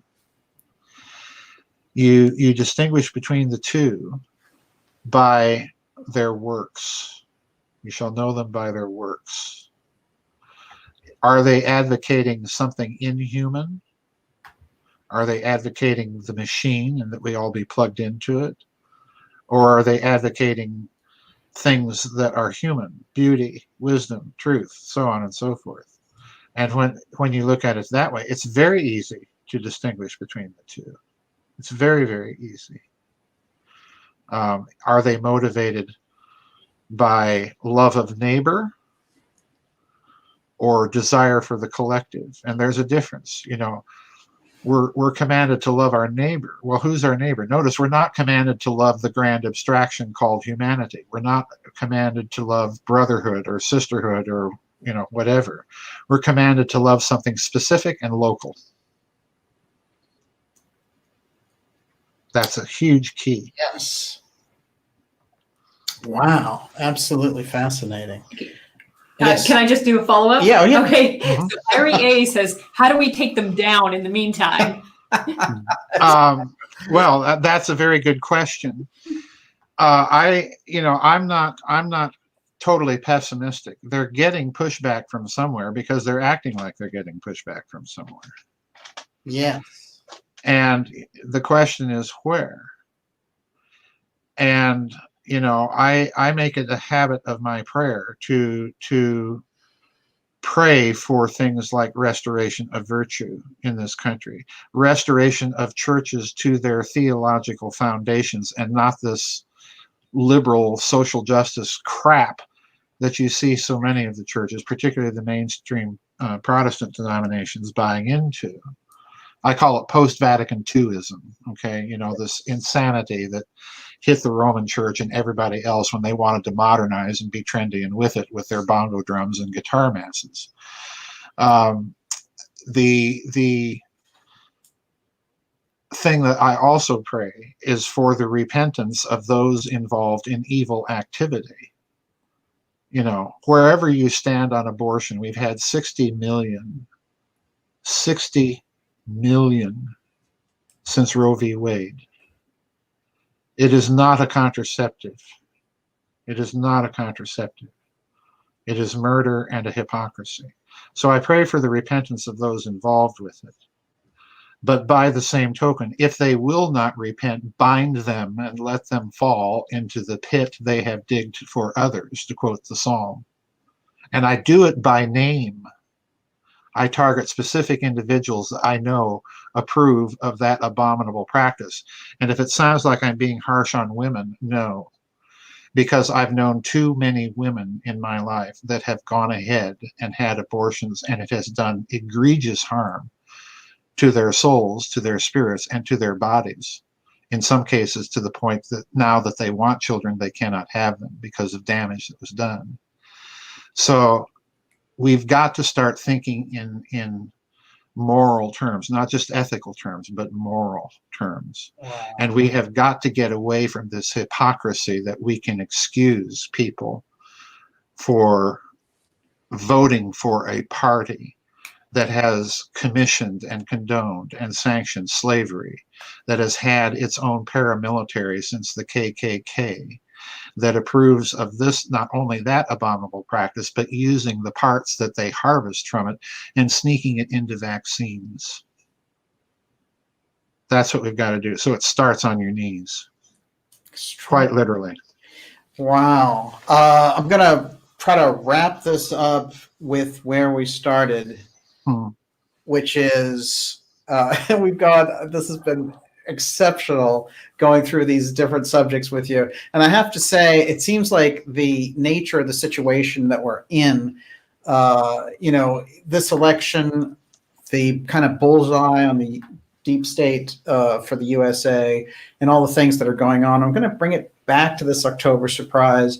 And I'm going to say, in terms of the UFO file, could that be used by either side as the October surprise? Oh, absolutely it could.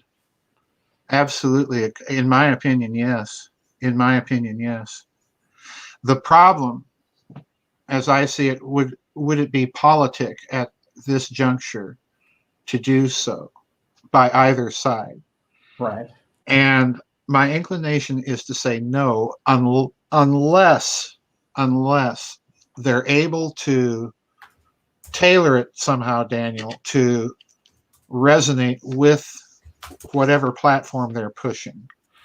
And that would have to be, it would be have to be like the Q operation. It would have to be very precisely calibrated and tailored and marketed in order for it to work. So if something like that's going to happen, I would imagine that it wouldn't be so much an October surprise as a Christmas present. Ah. Yeah. Yes. Yeah. Fascinating. It's amazing because we started off before we really got the show rolling with November 9th, which is the anniversary of the beer hall putsch that you described, but it's also the anniversary of Kristallnacht, and it is also the anniversary of the fall of the Berlin Wall. And we know November 3rd is the election day, but it is interesting when we get into this and you think about 2020 and all that they wouldn't try to use some of that November 9th numerology. I think we have seen that they are more than capable of mounting huge, well-planned occult operations. Look at 9/11. I mean, looked at a certain way, that whole thing is just one huge ritual. And, striking the Pentagon. Right. The Pentagon, The Pentagon is just another symbol of the pentagram. It's another symbol of the morning star, Venus, Lucifer. It's with this Trump quarantine thing. And, I emerged from the tomb and I'm all better now and blah, blah, charging, raring to go. Wow. Right in the middle of one of the most hotly contested elections. Tell me that wasn't planned. Particularly, Daniel, when you tie it to what I call the Trump messianism meme that's out there in so much of the Q stuff. There was this parade a couple of years ago in Italy where the Italians were parading this figure of Donald Trump dressed up as God Emperor Trump. Yes. Yes, I remember that. And I'm thinking, have you people lost your minds? One Messiah was sufficient. We need another one. Much less him, with Apostle Roy Cohn in tow. It boggles the mind sometimes, but that's an indication to me of just how lost the civilization is. Well, we're looking anywhere but where we need to be looking. What founded this civilization? Like it or not, it's Christianity. It's Christ that founded this civilization. Like it or not. And, if we're lost and fumbling around with transhumanism and all these other things, there's reasons for that. We've tried these things before and they haven't worked too well. I think it's interesting on the Gate front. Not a lot of people mention this, but I have the Time magazine to prove it. He's an atheist. I know he is. He does not believe in God. He doesn't believe in anything except science. Right. Now I'm saying it's okay to be an atheist. Don't get me wrong. But what I'm pointing out there is that transhumanist rush is part of this. I'm disconnecting from the idea of God, and that makes it easy for me to plug in to myself as God. And by the way, as God, I'm telling all of you to take my vaccine, which, is going to have probably some of my holy drop of blood, and I'll be the new communion, basically. Yeah. Yeah, precisely. You look at it a certain way, and they've all got their sacraments. Yes. They've all got their 7 sacraments. They're caricatures of the real thing. But Gates, I'm foursquare with you. You have the honest atheist. I've got lots of them on my website. Sure. You've got the honest atheist who's not out there trying to promote his atheism and make everyone worship him as God. And then you've got the dishonest Bolshevik type, like Mr. Gates. Mm-hmm. And, they're the dangerous ones. And, the same thing goes for agnostics. There are dangerous ones. There's no ideology, no religion that has not had their Rasputins. Right. And that's the problem. It's not in what you adhere to, but how you live it. And we're getting plenty of clues from Mr. Gates as to how he lives and how he wants others to live. And, I draw the line there. No, thank you, Bill. I don't care if it has the power of the federal government behind it or not. There are other ultimate allegiances here that ultimately were behind the founding of this country. So, we're watching. Pardon me? We'll never be able to shake hands again. That's what Gates wants you to know. I know, exactly. I don't want you guys to be human. Wow. You can't have Thanksgiving. You're going to have to sacrifice Thanksgiving. What he's really telling you is forget the original purpose of Thanksgiving to begin with. Yes. Stupid people. It's on a level that it's almost too hard to comprehend just how arrogant the whole thing is. And the Twitter case with the censorship and YouTube going along with throwing all these people off their platforms, Twitter getting rid of all these voices. It's absurd. Right. It's such it is arrogance, but in a way it's understandable arrogance because, if Rules for Radicals is their playbook and it's dedicated to the cosmic arrogance, what do we expect? Surprises. Miss Olivia? Surprise. I just wanted to ask, Joseph, do you consider Gates and his, the other transhumanists literally satanic or just, kind of default satanic? Are they default? Are they actively ritualistically satanic, or do you feel like that? Are they possessed? They're clearly psychotic. Where does that come from? I think that there is a possibility of possession in some of their cases. And a clue to that is that when you flirt with a symbol of evil, whether or not you believe in it, eventually that flirtation begins to manifest in your character and behavior. So you become possessed by it. Right. You become obsessed and then possessed. And with people like Gates, I think there's a possibility that that's in play.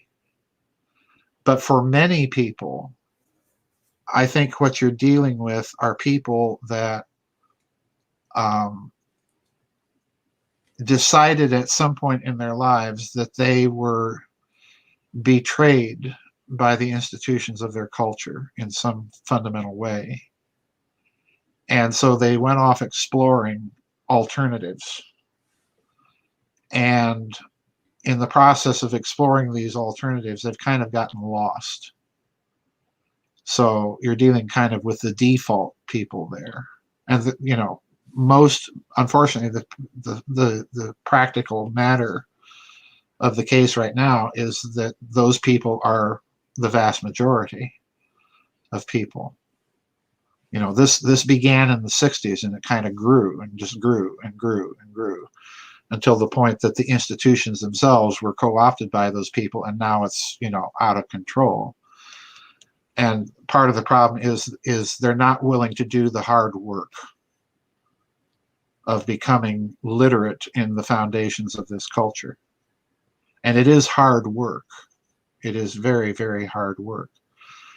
But when those institutions that were passing down the culture are no longer doing so, it becomes much harder work.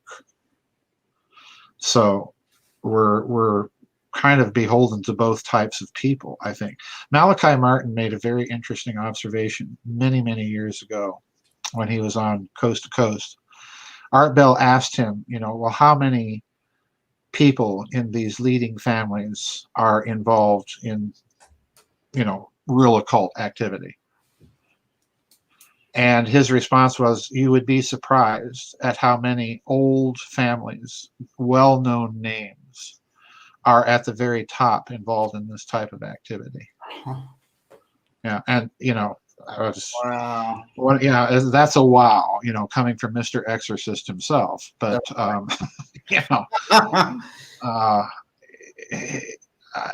wouldn't doubt it that there's some people like that, and I wouldn't doubt it that Gates and his ilk, maybe even Fauci.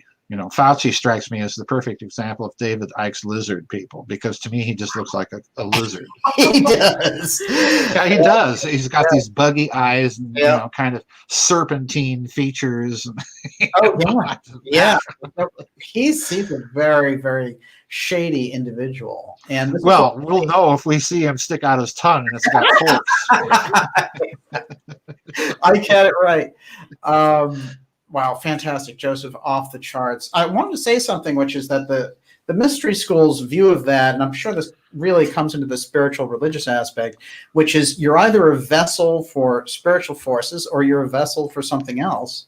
Right. And in many cases, I think we see the vacancy of some of these people like Gates. They get possessed at a certain point. They're a vessel for these entities, basically. Yeah. And, it's their own greed that would open this up. So it's not a normal discussion in many ways, because they've come out, sort of fangs bared and said, we want to vaccine you all and you're all going to be ours. So it's no longer a debate between the population and ideas. It's one of the interesting things, because I was talking about this with Olivia in the 90s. You'd have all these issues that would come up, like vaccines, or you'd have like white supremacists on Phil Donahue or something. The culture talked about all these things, and now it can't. Like if you mention that you're against vaccines, well, that's it, you're out. If you question the mask thing, well, you can't have a place. They went after, was it Ice Cube, because they thought he was for Trump, and they were like, oh, he was going to be scheduled for CNN on an interview, but we pulled the plug. Well, don't do him any favors. Who wants to be on CNN anyway? But the truth is that the culture has degenerated, obviously, even on that level. This is a cult that, you couldn't say was a high culture in the 90s or the 2000s, but even from that, it's come down to a point where they won't allow you to talk. Yeah. The vacancy that you see in some of these people is now trying to impose itself by force. And part of the vacancy is it cannot handle discussion. It cannot handle conversation. It cannot even handle courtesy. Right. There's no in it. Yeah, it's totally off the charts in absolute nuttiness. And that to me is the surest sign that the situation we're in is not financial, it is not economic, it is not political, it is spiritual and cultural. Right. Period. These people are narcissists, and that's all they are. And that means they're empty inside, and they pretend to have emotions. I mean, look at the signature behavior of a narcissist when they interact with people. They pretend an emotion of caring and responsiveness and sensitivity to get people hooked into their web, so to speak, and then gradually start revealing themselves and playing these games. And I think Bill Clinton, classic case. Wow. Classic case. Yeah. Extraordinary. It is, because you're right. These are vacant people. These are empty people. Amazing. And the actions of Twitter. Yep. Shutting down the conversation again. Yep. They can't let people get out of that state of mind, because if they get out of that state of mind, they might think, oh, all that stuff is wrong, actually. It's fascist. Look at what they're really trying to accomplish with the lockdown. Note the prison term. Yes. Note the prison term. Look at what they're really trying to accomplish. They're trying to accomplish the end of conversation, of doing what we're doing now, but doing it in physical proximity to other people. Mm-hmm. That's, and they have good reason to do that. That type of activity is where counter revolutions start. They resonate. Mm-hmm. Yeah. Right. Wow. Amazing. And they thought the smartphone could pull it all off. And they, bingo. Joseph, Bingo. incredible. Absolutely off the charts. We have to have you back immediately after the election. Oh, God. Well, if certain people win, I'm heading for the hills. And if the other person wins, I'm locking down. I'm boarding up the windows. Bruce Springsteen was like, well, if Trump wins, I'm going to Australia. And I was like, well, listen, you haven't written any good songs in 30 years, so you might as well go to Australia. It's an inspiration after all. Either that or give us some good music again. It's been a while.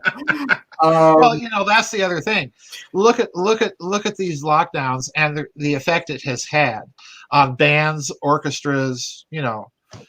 Yes, it's just been incredible. It's just, I saw a picture somewhere of some orchestra trying to perform in the nose bags. Oh my God. It's absurd. And, literally they had little slits in the nose bag for the woodwind and brass sections. Yeah. And I'm like, what's the point? Well, that flute is a lethal weapon, according to that, precisely. We can't have that going on. Damn that Beethoven, it's just, God. Gavin Newsom, he's like, hey, listen, I could call martial law. I could do it. I could. Yeah, I could do it. Yeah. Thank you. Just try that out, Gavin. See how that works out for you. Like Marshall Newsom, right? There we go. Yeah, right. Joseph, it's great to see an extraordinary episode. Of course, everyone can get your work at gizadestar.com. And, it's amazing because I know you're working on some new books. I want to shift everyone's focus into those books on McCarthy because they reveal so much.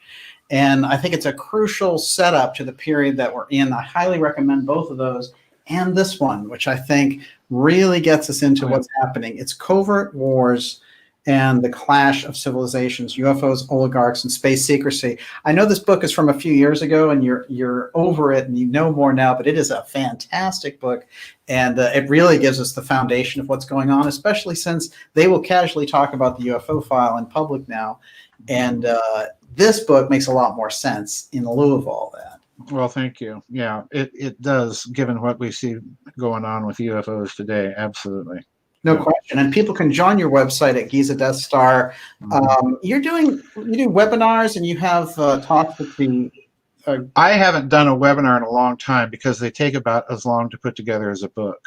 Yes. I do the vid chats once every 2 weeks, and they usually last a good 6 to 8 hours. It's incredible. Yeah, I've got a good group of people.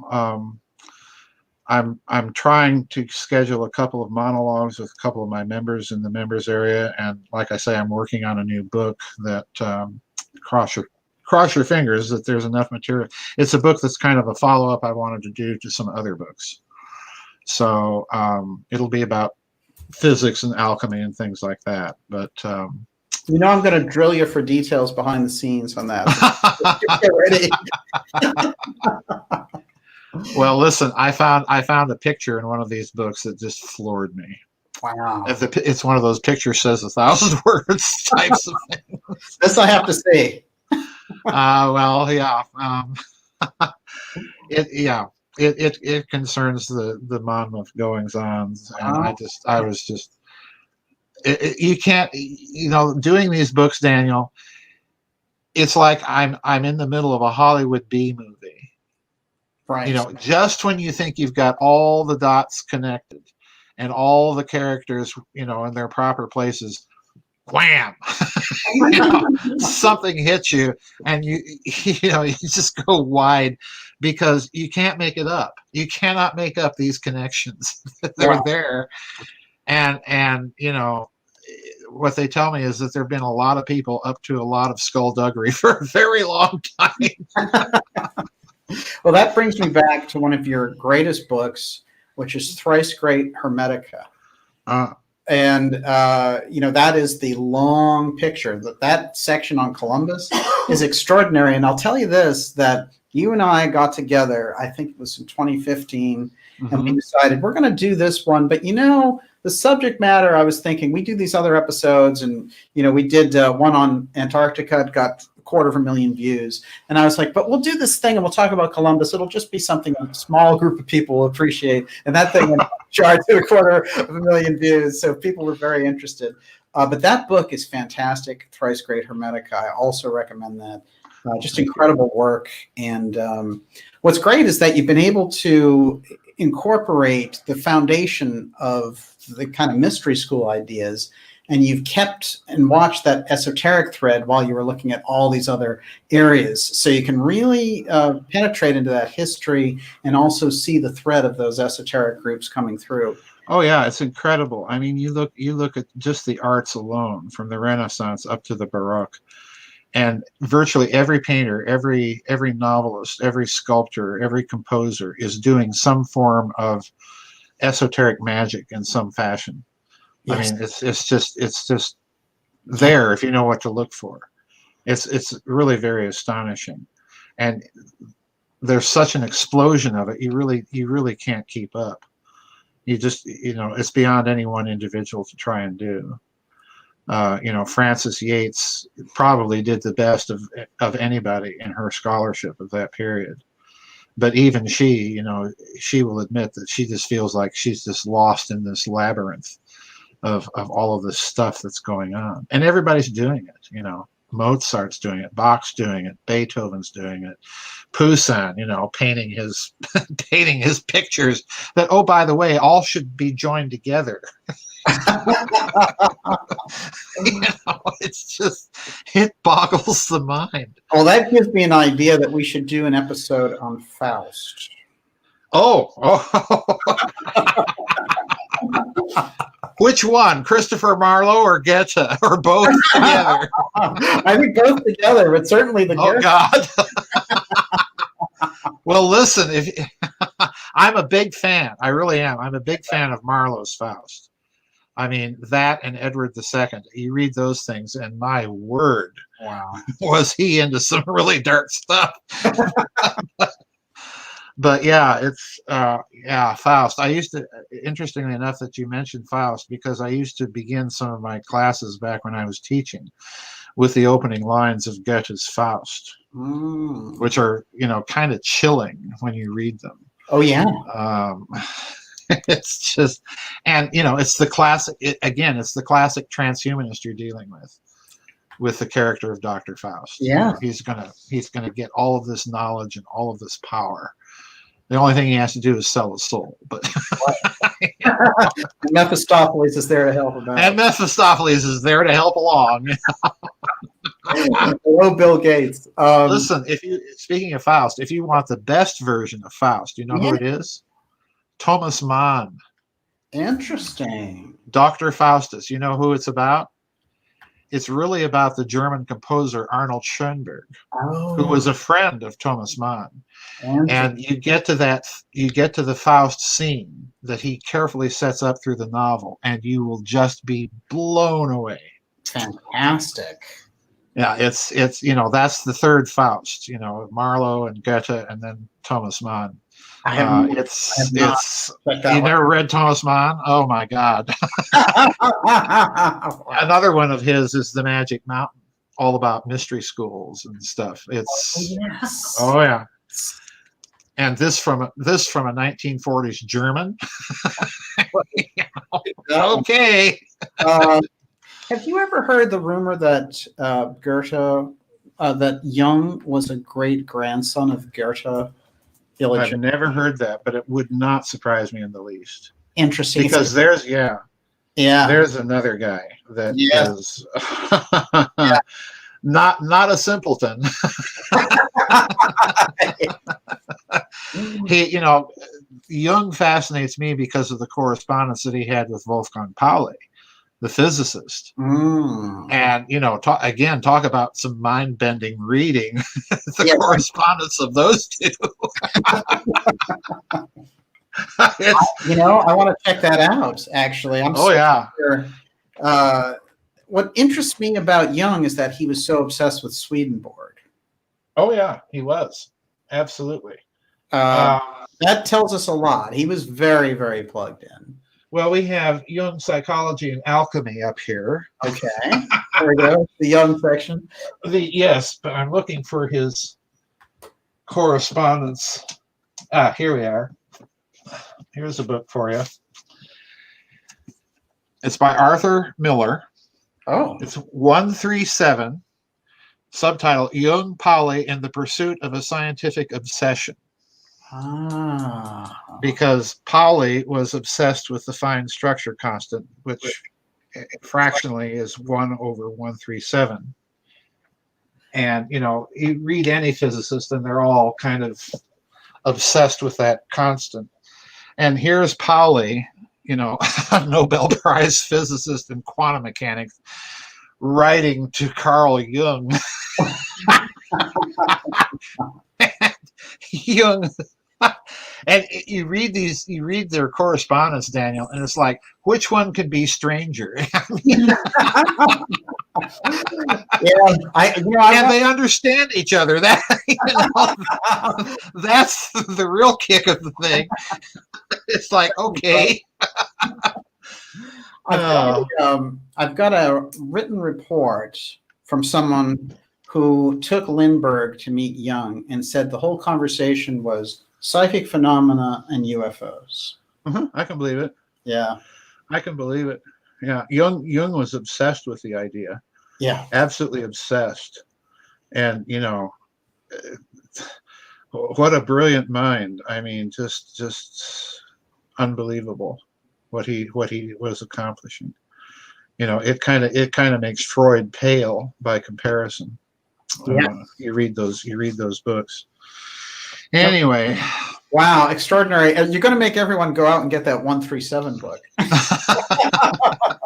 going to remind them again about your book, Eric, because that one sounds amazing. This is Covert Wars and the Clash of Civilizations. Highly recommend it, everyone. The other one I want to mention tonight, since we were talking about Steiner, is Cosmic Memory. Just extraordinary. Prehistory of Earth and Man, with a platonic solid on the cover. Good call. Okay. This is they released this later as Atlantis and Lemuria, because it's basically his overview of both.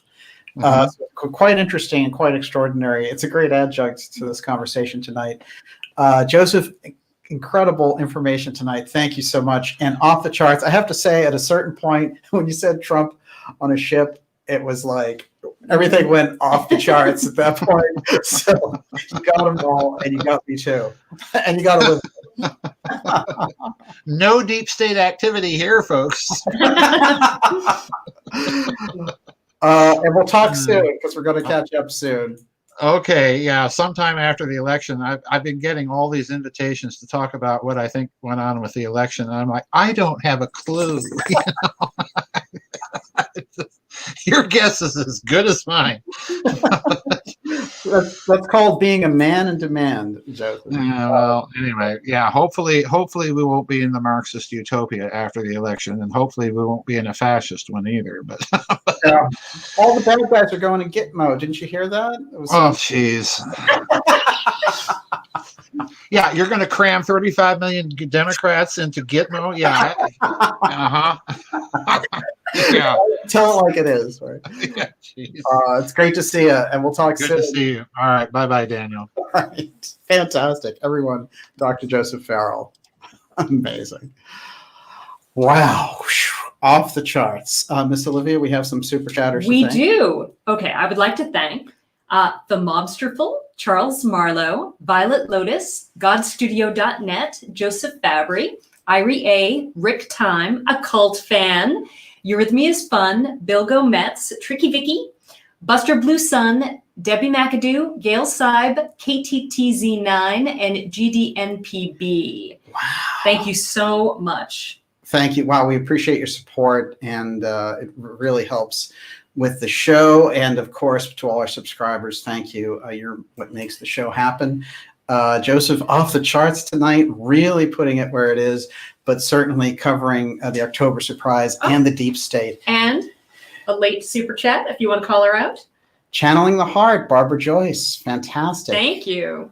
I really appreciate that. Thank you so much. Eurythmy is Fun. Great title. And of course, Sweet Dreams are made of this. We will see everyone next week, and we're going to be doing election specials. We are also going to be doing a huge, yes. Well, Shamanist Anam Kara is making the suggestion that we have been discussing. DJ, can we have an election night show so we can hang together? In real time, watching it. Yes, well, I'm working on something very special on the election. So we'll definitely, we're going to announce it. Make sure you're on the newsletter list. I want to say this to all the people who are booted off of YouTube and all that as well, which is, it's extraordinary that you're going to lose all that access because if you were just trying to do your stuff and put those, that material out. All those people, all those fans will come back to you, and the platforms will look bad. That's how it's going to roll, ultimately, in the grand scheme of things. So do not lose heart. I do also want to mention that, just in terms of that pattern that we've been saying about them throwing people off of YouTube, and we've been warning about this for a while. Ever since they actually threw Alex Jones off, we knew that the fix was in that sense, because like him or hate him, deplatforming someone is actually a crime. So I have to say yes. Okay, just two more super chatters I have to thank. So Sanjak, thank you so much. Oh, Sanjak. And Shasha Keela, thank you so much. Sasha Keela, what a great name. Beautiful name. So what I want to put across there is that make sure that you take the time, go to darkjournalist.com, sign up for the newsletter. The newsletter is free, and it keeps you in that loop, because if they ever remove our stuff from YouTube and Twitter and all the rest of the places that it's on with these social media networks, particularly here on our YouTube channel, which has 92,000 subscribers, then we will broadcast directly from darkjournalist.com. But if you want to know it and if you want to keep track of it, you have to go to darkjournalist.com and sign up for that newsletter. That gives us a direct pipeline with each other, which is absolutely crucial. And I also want to say in relation to all this that that type of cowardly deplatforming of channels, speaks volumes that we are, winning in that sense of bringing the real truth out. And it's great to have all of your support, because that's exactly what we need in order to do it. You're really the engine that makes us go, and we really appreciate it. If you're at darkjournalist.com, make sure you subscribe to the site. And we definitely appreciate our subscribers. The comments in the ideas room tonight, just extraordinary. You've got another one. Expector Inc. Thank you so much. That's great one. Keep going, Rick. I know. Well, the ideas room tonight was off the charts with questions. And I want to say a couple of shout outs for everyone tonight. Charles Marlowe, Long Live the Cats. I like that one. You gotta like that one. Silver Fox, Tim Travis. I could not believe, I just want to say this in relation to Joseph and what he was doing on the show tonight. He really could go into all these different areas and deliver so much information. And then the revelation about his insights about Trump, that was extraordinary. I have to say, there's very few people out there who can do anything like the analysis of Dr. Joseph Farrell. And it's such a gift to have him on the show. We were very pleased to have him here tonight and to share the whole night with you is extraordinary. And I think this information is going to resonate for a long, long time. So we'll see you all next week. And like I said, there may be some important shows in between now and next week, because something very big has happened. And the hint is that they released those Nixon Trump letters, but something very significant that I have in my possession now is going to fuel an episode that we're going to do on that. So it makes all the difference. And of course, between now and the shows that we've done live, We haven't done a live show in 3 or 4 weeks, but we've done all these recorded shows, and they were Catherine Austin Fitts, of course, extraordinary, and Professor Peter Dale Scott, who came out of retirement. This is the nature of what's been happening with us, which is everyone is coming forward because they know how crucial the election is, this time in history is, the moment of 2020 and all the rest. This is really where we go. There's another one, John Doe, extraordinary. Thank you so much. We really appreciate it. John Doe's a great name also, and also a great movie. There's also, what I want to say in relation to all this is there have been people coming forward behind the scenes who are trying to give me information, and others who are just remarkable people who are very well known, who are trying to, we're putting together some idea of them coming on the show and giving us their insight before the election. So that's what we've been working on right now. And but I can feel, and I wanted to tell all of you about this incredible wave of people knowing that it's just a crucial period of time. And a lot of people have said, well, it's a war, and this is what's going on, and we need to kind of close ranks and really face this off. And I put it in the same type. I could definitely see that for sure. But in not saying that it's a war, I'd like to say that certainly it's a crucial period in time where we need to stand up and be counted and really bring the truth forward home. So we really appreciate that. Doreen Hewitt, thank you very much. There was one before her. Pinhas Lavon. Fantastic. Thank you so much. We really appreciate it. Just an incredible group tonight. And the ideas and the questions were off the charts. Miss Olivia, you did a great job. Thank you very much. And my brain stopped working after the first hour. Joseph can do that. Joseph operates on a level, when you get really Farrell going, there's nothing. I mean, it's kind of untouchable. Irie A, it's great to see you. David Tormina, those were great questions tonight. Scarlet Fire, Najat Madre, it's great to see you out there. Bethany Green, Ryan, Alyssa Austin, Breach, fantastic to see you. Stefan, of course, and occult fan, the man, the myth, there he is. We will see you all next week and maybe sooner, so make sure you watch the newsletter for all the exciting announcement that we have coming up. Miss Olivia. We have one more. Beth Berry just came in. Oh my God. Oh, Beth Berry and Kelly Das. Kelly Das. Thank you. It's another great name. Thank you so much. Oh my God, thank you so much. So I'm gonna give Breach 123 the final word. He says, all we are saying is give pizza a chance. So that's it. Aether was out there tonight. It's great to see Aether. Jennifer and Bucks, of course. Lena Q. Veltman, we see you. It's great to see you out there. Bebop, Thomas Tyson. Of course, we had Carly from Dimensions and Beyond earlier. Kate, it's great to see you out there. Thomas Tyson, Jim Marks, David Tormina. The whole gang is here tonight. Fantastic. Thank you so much. And we really appreciate the support for the show.